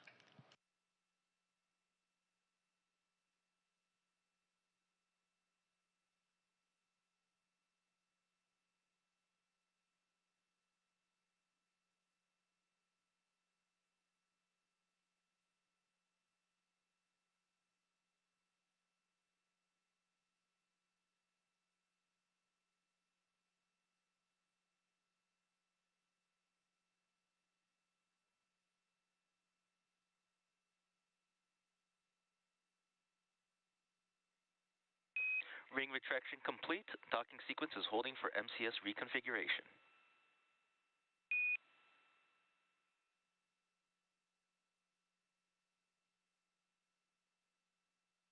We have confirmation that the ring retraction is complete.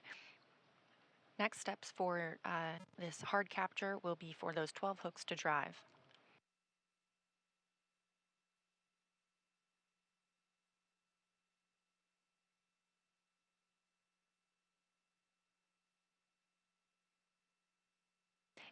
In addition to the ring retraction and these hooks driving, an umbilical will also be connected from Dragon to the International Space Station. This will allow power to flow from the space station to Dragon itself so that Dragon is no longer relying on battery power, that power being gathered from the solar cells around the base of its trunk.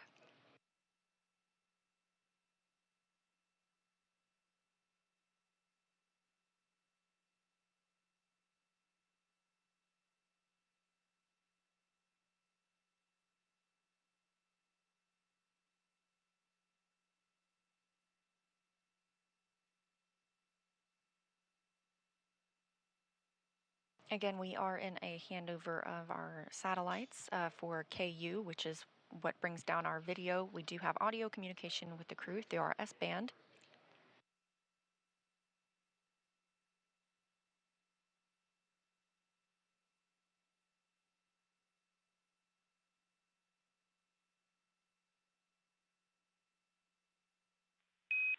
MCS configured, proceeding with hook driving.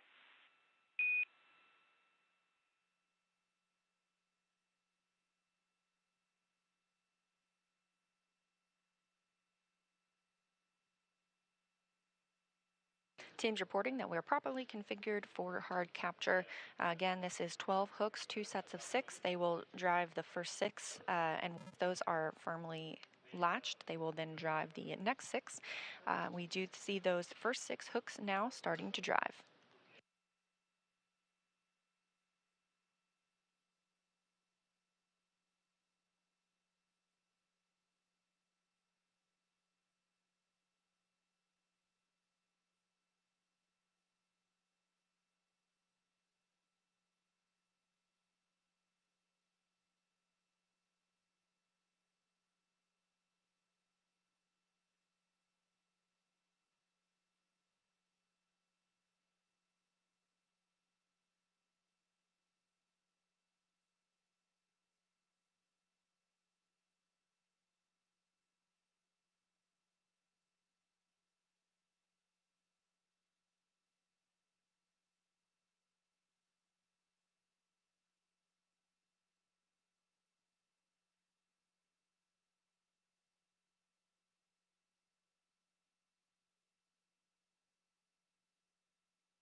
The first 6 hooks continue to drive in the hard capture process. Again, after these, we'll have another set of 6 before we can officially declare that Dragon is firmly secured to the International Space Station. Everything continuing to go as planned this morning.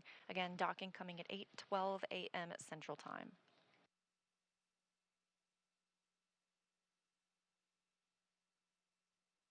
We have confirmation that the first set of 6 hooks have now closed and the second set are driving.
Again, this view from Mission Control Houston as teams are monitoring the docking of Dragon Freedom to the node to Zenith or on the space Big Loop on facing behalf port. of the Expedition 69 crew.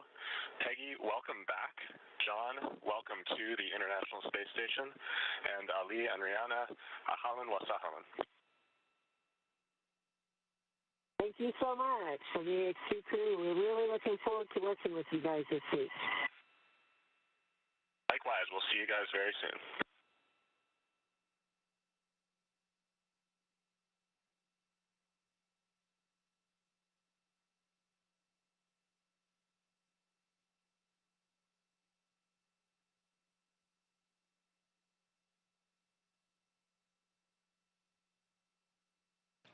And we have confirmation the second set of hooks has closed. from Dragon on the International Space Station, meaning hard capture is complete.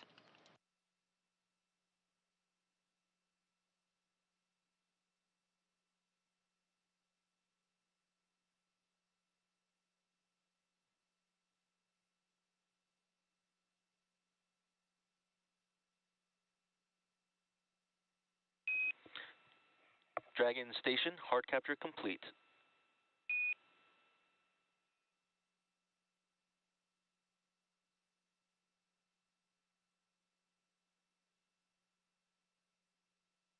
Dragon copies.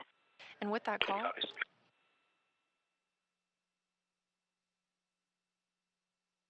hard capture is complete. Dragon is firmly attached to the International Space Station. It's home for at least the next 8 days.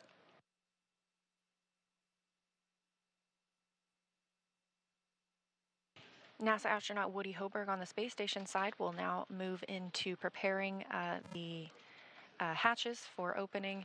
Again, that takes about a 2-hour process. The vestibule needs to be pressurized, the area in between the space station and Dragon. Coming up, the Ax-2 crew will have the chance to doff or take off their spacesuits, maybe get into their flight suits before they float aboard, and we begin our welcome ceremony.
And Dragon SpaceX docking sequence complete. Crew Dragon Freedom, Peggy, John, Ali, Ray, congrats on this historic achievement. Welcome to the International Space Station.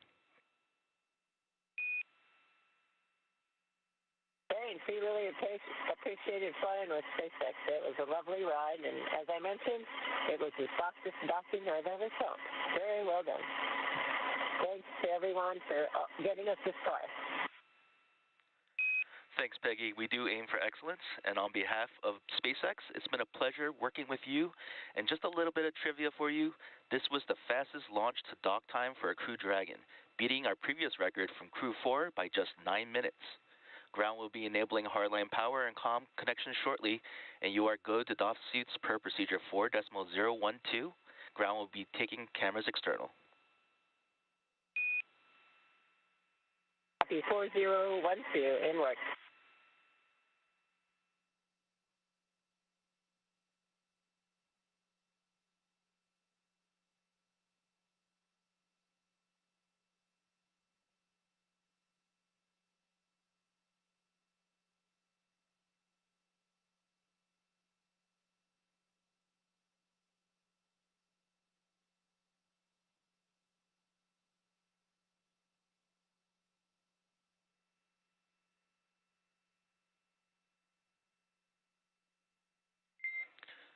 Dragon on Dragon to ground, no response required. Cameras are external.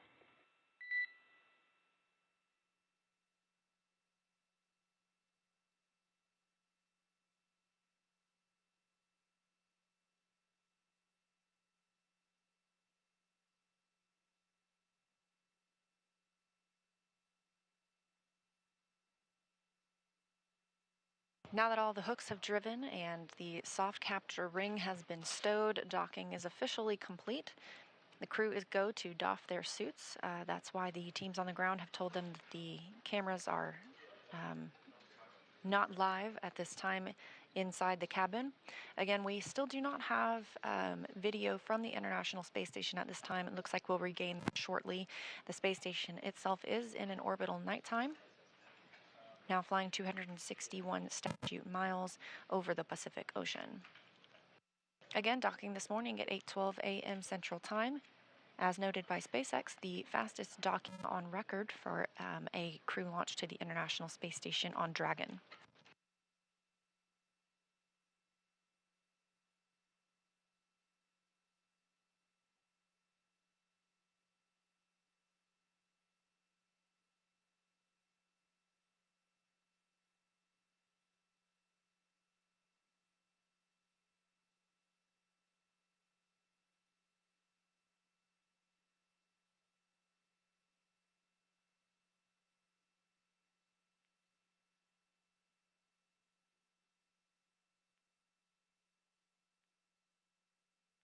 We also have confirmation that the umbilicals have attached from Dragon to the International Space Station. Again, these allow power to flow from the space station to Dragon, as well as data and other telemetry. When in free flight, Dragon uses power gained from its solar arrays and is stored and used from batteries aboard the spacecraft, so connecting to these umbilicals allows it to rely on power generated from the space station.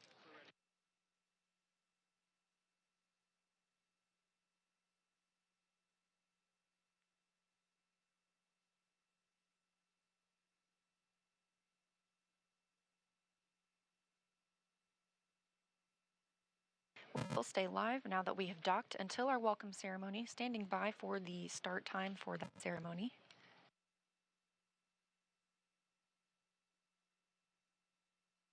But this hatch open process takes about 2 hours.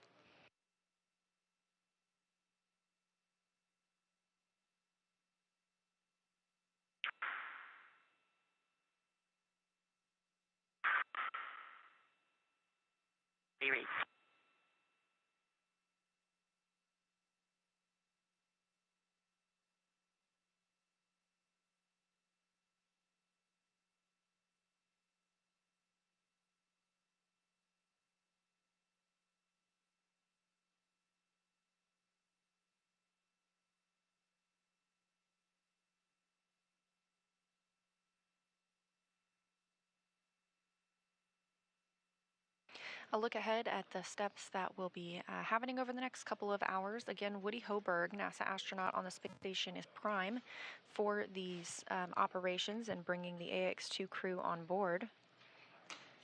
Now that we're docked, he is securing some hardware, and then we'll move into hatch operations.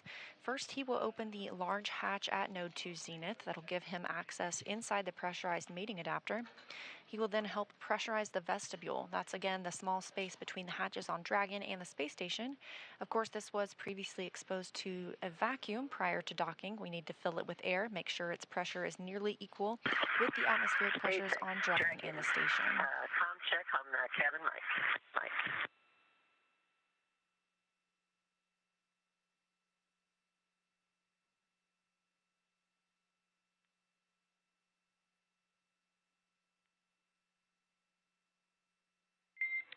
And Dragon SpaceX, I had you 5x5 on the cabin mic, but I am seeing that you have both ground and ISS set to PTT.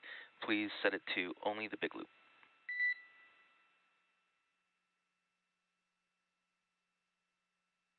Okay, on the big loop, cabin mic set from Dragon. And I have you 5x5. How me? 5x5, thanks.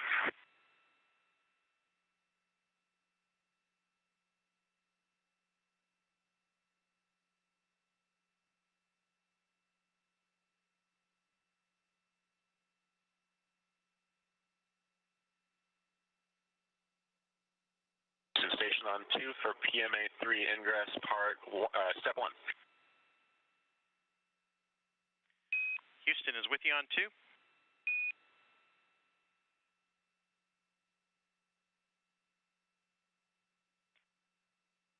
All right, just looking for your go in step 1.1.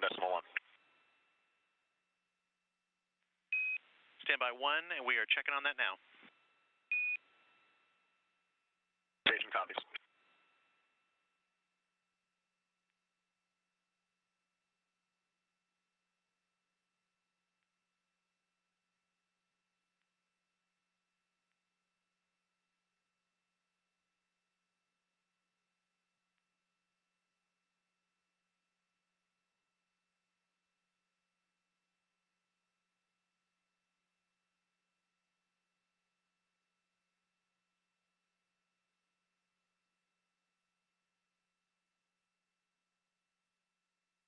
As you heard, teams on the ground communicating with the crew still aboard Dragon Freedom. Peggy Whitson took a chance to test out the cabin mic rather than the microphones they'd been using Station in their Houston, on seats the now big that loop. they've You are doffed go those. for 1.1 of procedure 2.102.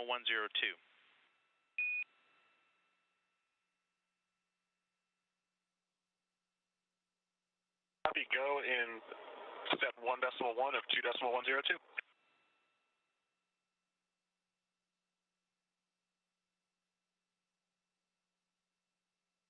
And that voice being NASA astronaut Woody Hoberg communicating with Justin Cartledge here on the ground, his Capcom, the capsule communicator. That's the person speaking with the astronauts aboard the International Space Station.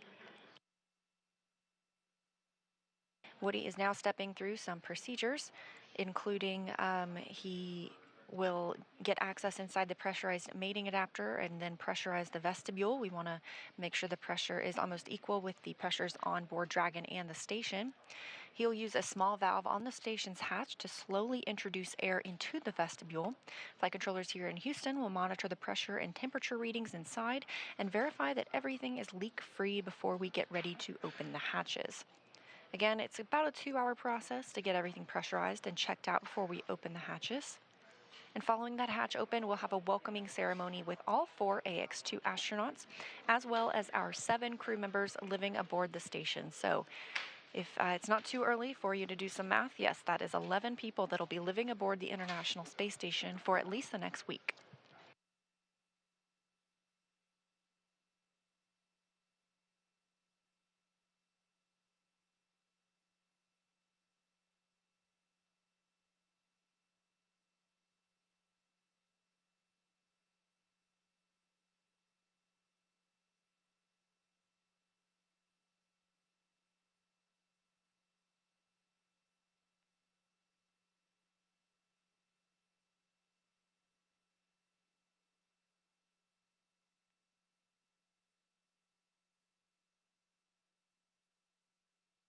Houston Station, node 2 overhead, hatch open. Houston copies.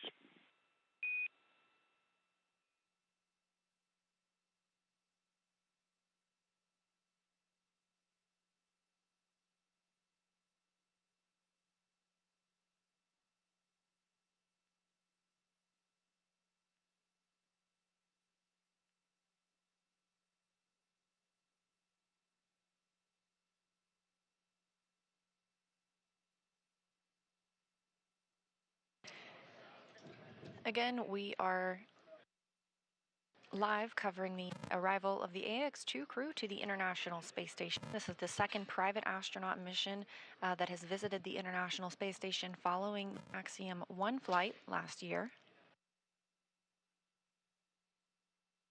Our crew members aboard Dragon Freedom today include former NASA astronaut Peggy Whitson. Up until now, she has spent 665 days in space, so she's looking to add to that total. It's more than any U.S. astronaut and more than any woman in the world. She's joined by pilot John Shoffner.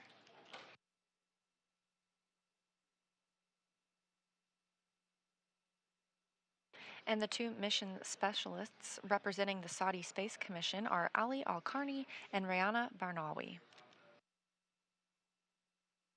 Houston Station on 2, we're ready for step 2.2 on your go. Checking. You are go at 2.2. Copy, go.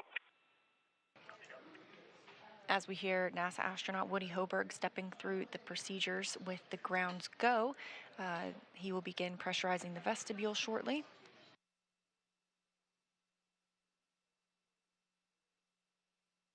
In the meantime, NASA astronaut Frank Rubio continues to conduct some hardware servicing on the space Dragon station. SpaceX on the big loop. If desired, reference procedure 4.400 for monitoring vestibule pressurization.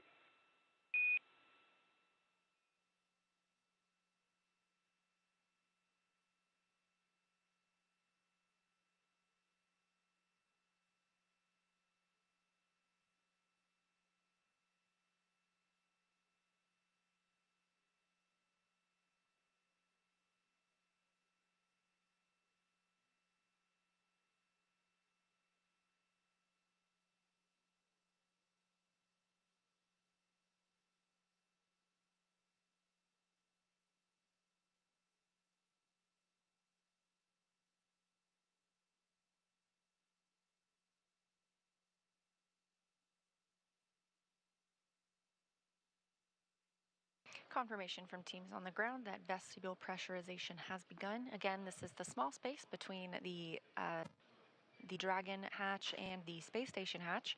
We want to bring that up from vacuum to about 14.7 psi. That's about the same pressure as the International Space Station, approximately the same pressure we're used to here on Earth.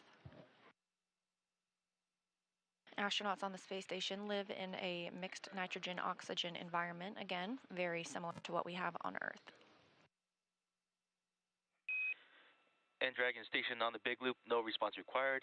ISS power connection established.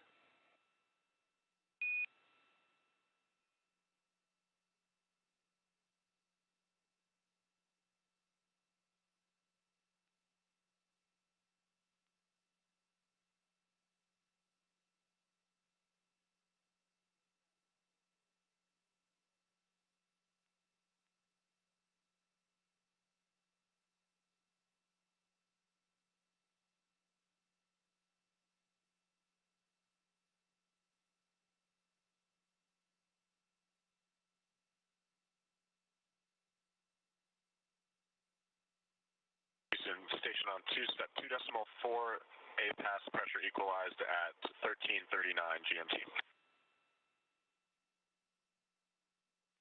Houston copies 13:39 GMT.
You can see some movement,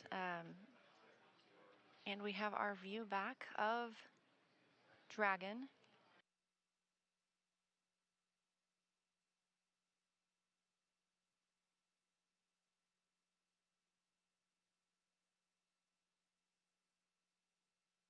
As we see a sunrise in the background, this view of Dragon Freedom with the Ax-2 crew aboard docked to the Node 2 Zenith port on the International Space Station.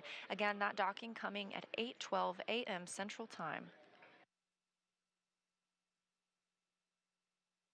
The crew inside are now out of their suits. They are preparing for ingress to the International Space Station. Again, this is a process, though, so we are pressurizing the vestibule, the space between the two spacecraft.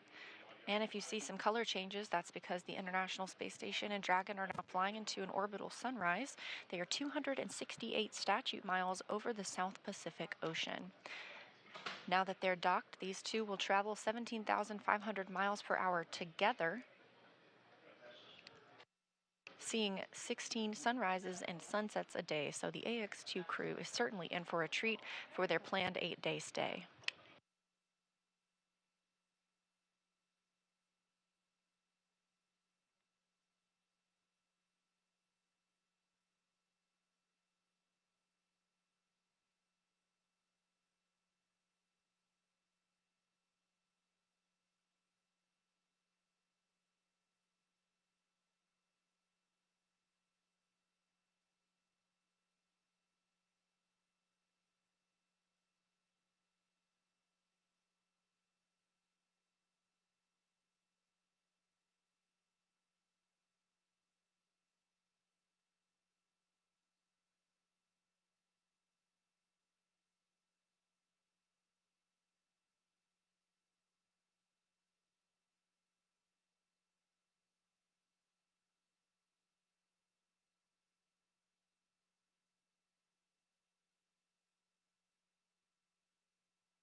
Here in Mission Control Houston, teams are handing over from the Orbit 1 shift to the Orbit 2 shift.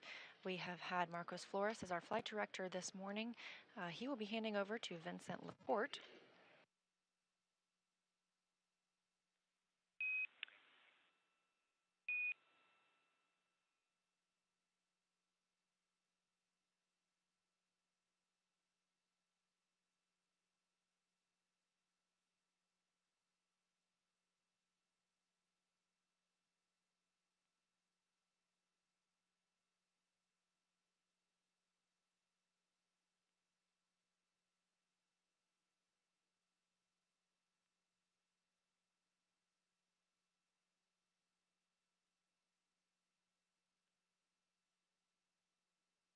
Again, Woody Hoberg aboard the International Space Station is leading the team's... Freedom, Houston, stand by for hardline audio config.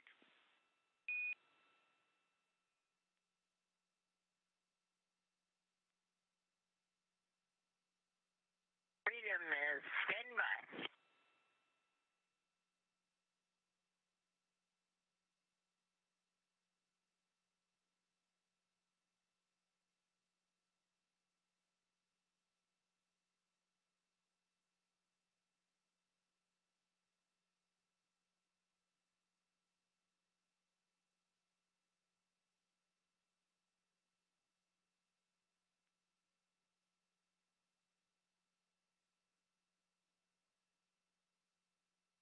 NASA astronaut Woody Hoberg working to pressurize the vestibule, the space between the hatches. Again, this takes about 2 hours before the crew members float aboard the International Space Station. All 4 Axiom 2 crew members still in Dragon Freedom, as you see there, docked to the Node 2 Zenith port. Once they float aboard, they will conduct a welcome ceremony with all crew members before heading into a safety briefing. These private astronauts trained for many contingency scenarios down here on the ground, but the teams aboard the International Space Station will help show them different locations and procedures now that they are on orbit.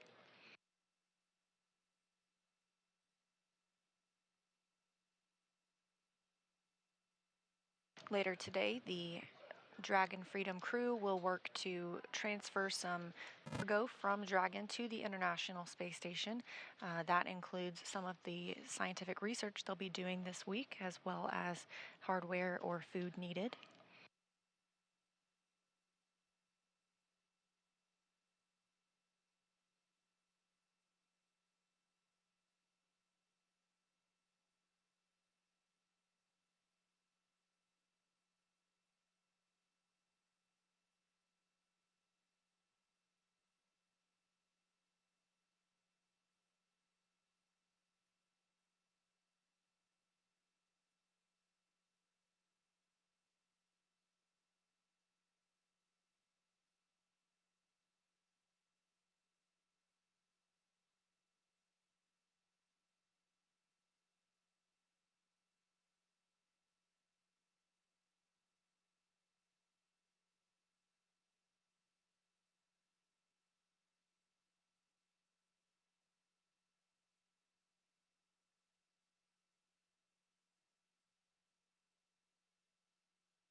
Freedom Houston on the big loop for a comm check. Hardline audio configuration is complete.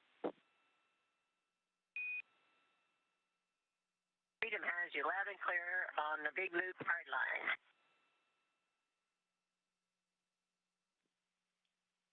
Good news.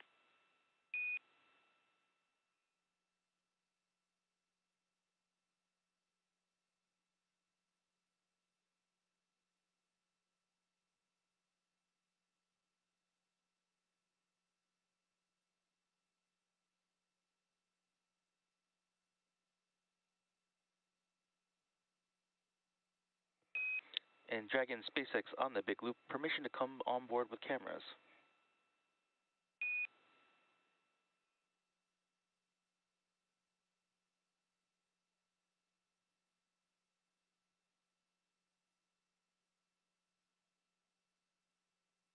You can come on board now, but we'll probably have to ask you to go away again in a little bit.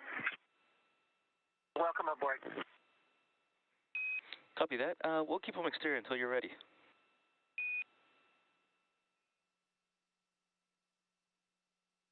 Okay, thank you.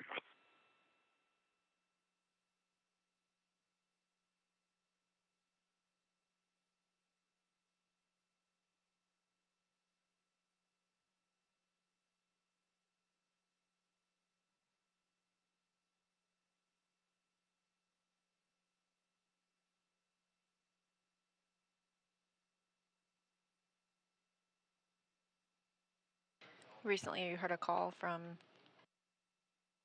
Mission Control in Hawthorne at SpaceX headquarters, checking with the crew to see if they could turn cameras on the spacecraft. They'll hold off for a little bit longer on that, but we still have all 4 crew members aboard.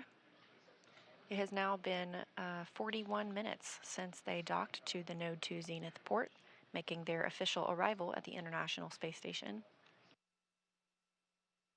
On the space station side, NASA astronaut Woody Hoberg is preparing the APAS hatch for opening.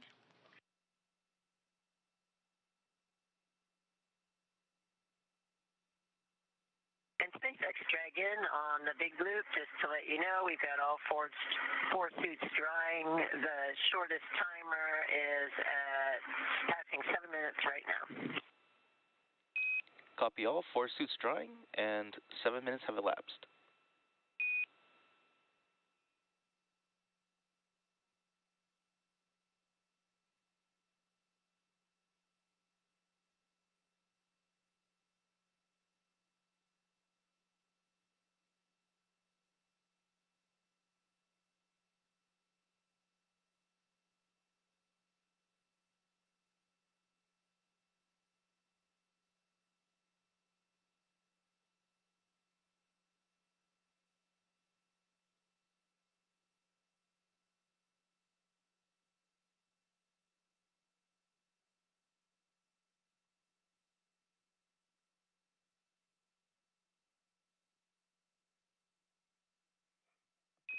And Dragon with suits drying, I can give you a go for sections 1 through 3 of 4.400.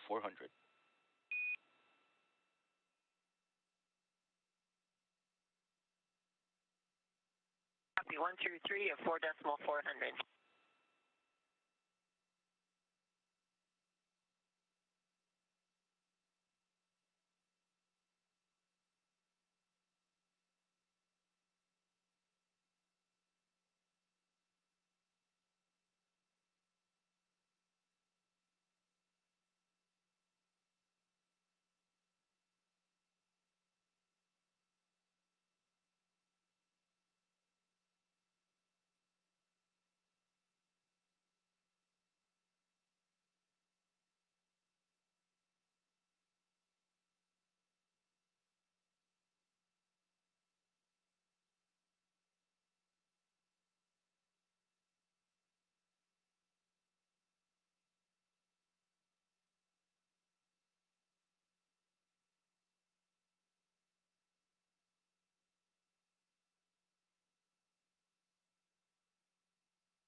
Again, you're watching live coverage of the Ax-2 crew arrival at the International Space Station.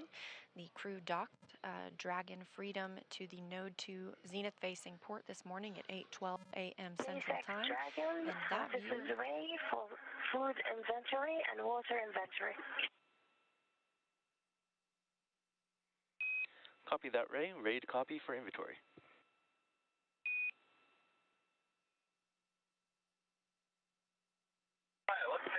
203, 5 bottles. 207, 4 bottles.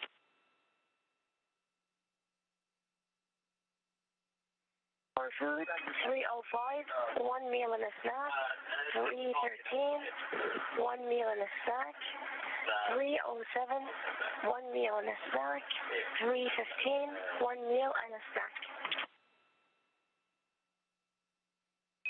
Copy that, and to read back, we have 5 bottles from 203, 4 bottles from 207, 1 meal and 1 snack from locations 305, 313, 307, and 315.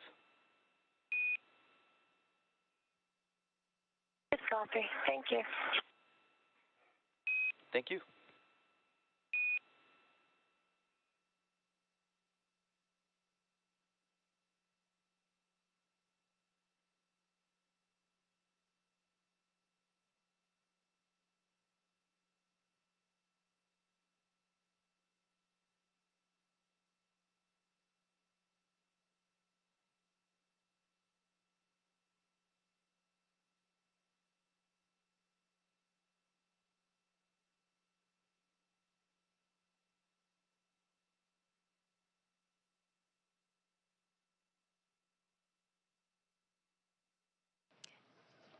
As you just heard,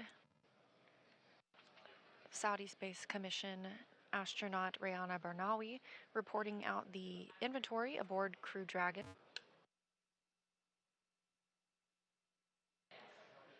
Everything is meticulously tracked aboard the space station and Dragon as well, so she was reporting which meals and snacks had been consumed during their approximate 16-hour flight from launch last night at 5:37 p.m. Eastern Time to docking this morning at 9:12 a.m. Eastern Time.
Again, you're watching live coverage of the Ax-2 arrival at the International Space Station, the second private astronaut mission to visit the space station following the Axiom 1 flight last year.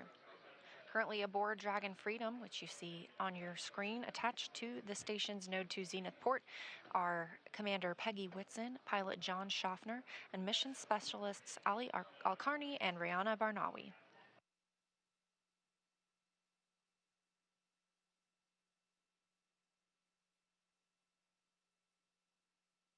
On the space station side, NASA astronaut Woody Hoberg is working to pressurize and Dragon SpaceX on the big loop for procedure 4.400.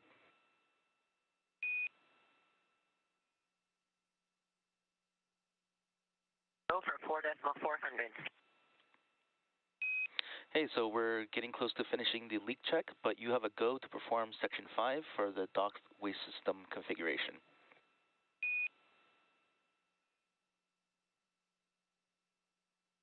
Okay, go for Section 5. We'll try and get all the other activities out of the way first and get that in march. Copy all.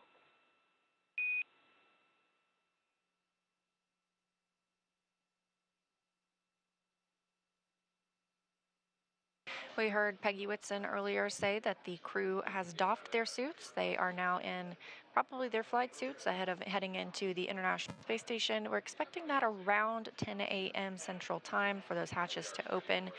They are drying their suits currently, just keeping them in good shape ahead of a trip home. They're planning on about an 8-day stay aboard the International Space Station. However, several things can affect that departure date, mainly the weather at the landing location. SpaceX has a number of select landing locations off the coast of Florida.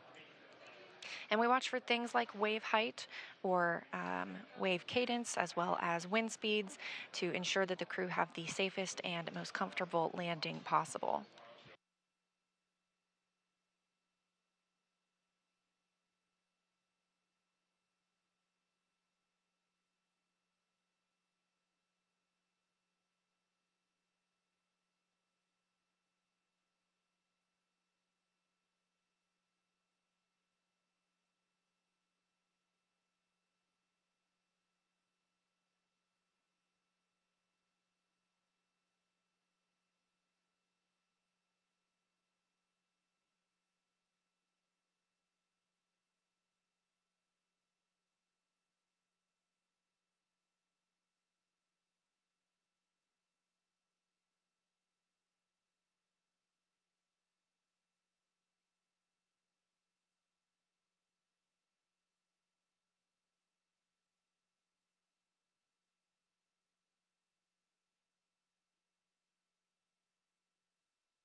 Station Houston on the big loop. We have a good leak check. ISS is go to complete vestibule equalization and open the APAS hatch at step 3.1 of procedure 2.102. All right, station copies go in 3.1.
For those of you just joining our coverage of Axiom 2 crew in our SpaceX Dragon Freedom capsule, which is what you see there on your screen, has successfully docked to the International Space Station.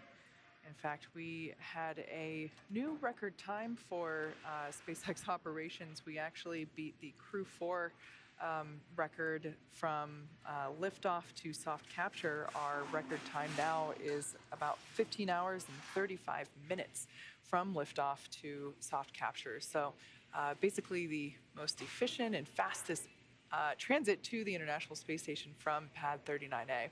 That's a beautiful view there of that Dragon Freedom capsule. This is docked at the Node 2 Zenith port. The Crew 6 capsule, until about a couple weeks ago, was docked to this same port, and we did a port relocation maneuver with the Crew 6 crew to move it down to the Node 2 forward port. By doing so, we were able to clear this Zenith port for the Ax-2 mission, as well as the upcoming CRS-28 cargo resupply mission. Although it might look stagnant if you look at it quickly, we can see planet Earth rotating slowly behind, or rather under, the Dragon capsule and the International Space Station. There at the bottom of the screen, you can kind of make out the Canadarm, which is the robotic arm that the crew on board station will utilize in order to remove cargo from the unpressurized section of Dragon located in the trunk, which is essentially the top half, in this orientation, the top half of the Dragon capsule. Of course, when we are sitting at the launch pad or other conventional views of Dragon, it's the bottom half of Dragon.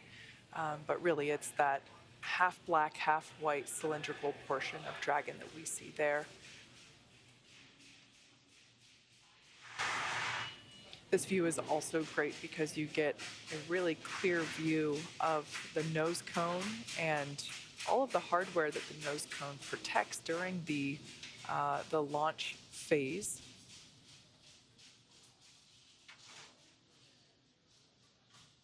Of course, we got some ambient noise here at SpaceX headquarters as our first shift operations are well underway.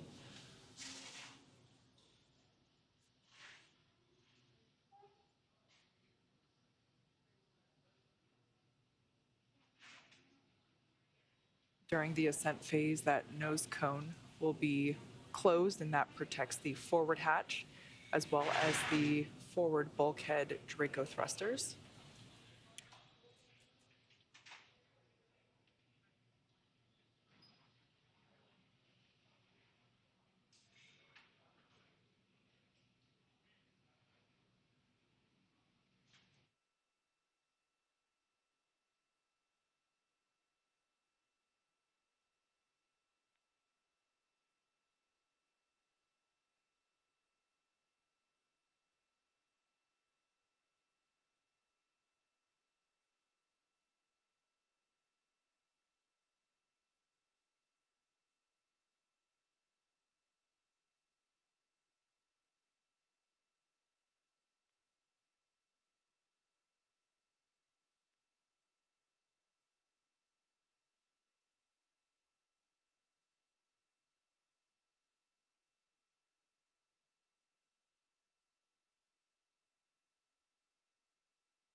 So right now, the Axiom 2 crew, they have taken their suits off. We heard the call out earlier that the suits are drying.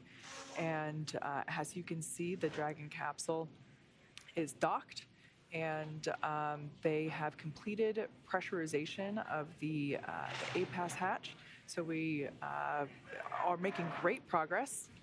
But talking about the crew, let's get to learn a little bit more about them in case you may have missed our introductions earlier in the broadcast, as we've been going for a little bit while. So let's learn more about the Ax-2 crew. Yeah, it's always good to get a little refresher on our Ax-2 crew here. The Ax-2 mission is commanded by retired NASA astronaut Peggy Whitson. Born and raised in Beaconsfield, Iowa, she was inspired along with the world when she watched the Apollo 11 crew walk on the moon. She has since become the most experienced American astronaut and one of the most decorated. Whitson flew 3 long-duration missions to the ISS and has more cumulative time in space, 665 days, than any U.S. astronaut and more than any woman in the world. She has conducted 10 spacewalks with over 60 hours of time and has performed hundreds of research experiments on board the ISS. Not only is she the commander for this mission, but Peggy also serves as the director of human spaceflight for Axiom Space. The pilot for Ax-2 is private astronaut John Shoffner. Born in Alaska and raised in Kentucky, Shoffner is a STEAM education advocate, business pioneer, and lifelong space enthusiast. A pilot since the age of 17, John has over 8,500 flight hours holding commercial, instrument, single-engine, and multi-engine ratings in land and sea aircraft, as well as helicopter. He also holds ratings in former military jets and high-performance radial engine aircraft. As an athlete, John has years of competitive experience in water skiing, cycling, whitewater kayaking, hang gliding, skydiving, and base jumping. John trained as the Ax-1 backup pilot, and during this mission on Ax-2, plans to invest a lot of his time in STEAM education activities aimed at empowering educators and inspiring teachers. And representing the Saudi Space Commission and serving as a mission specialist, Ali Alqarni was born in March 1992 in Sabt al-Alaya, Saudi Arabia. Ali is fluent in English as well as his native Arabic, and as an Air Force captain, has 12 years of experience flying on multiple aircraft, primarily on the F-15SA in service to the Royal Saudi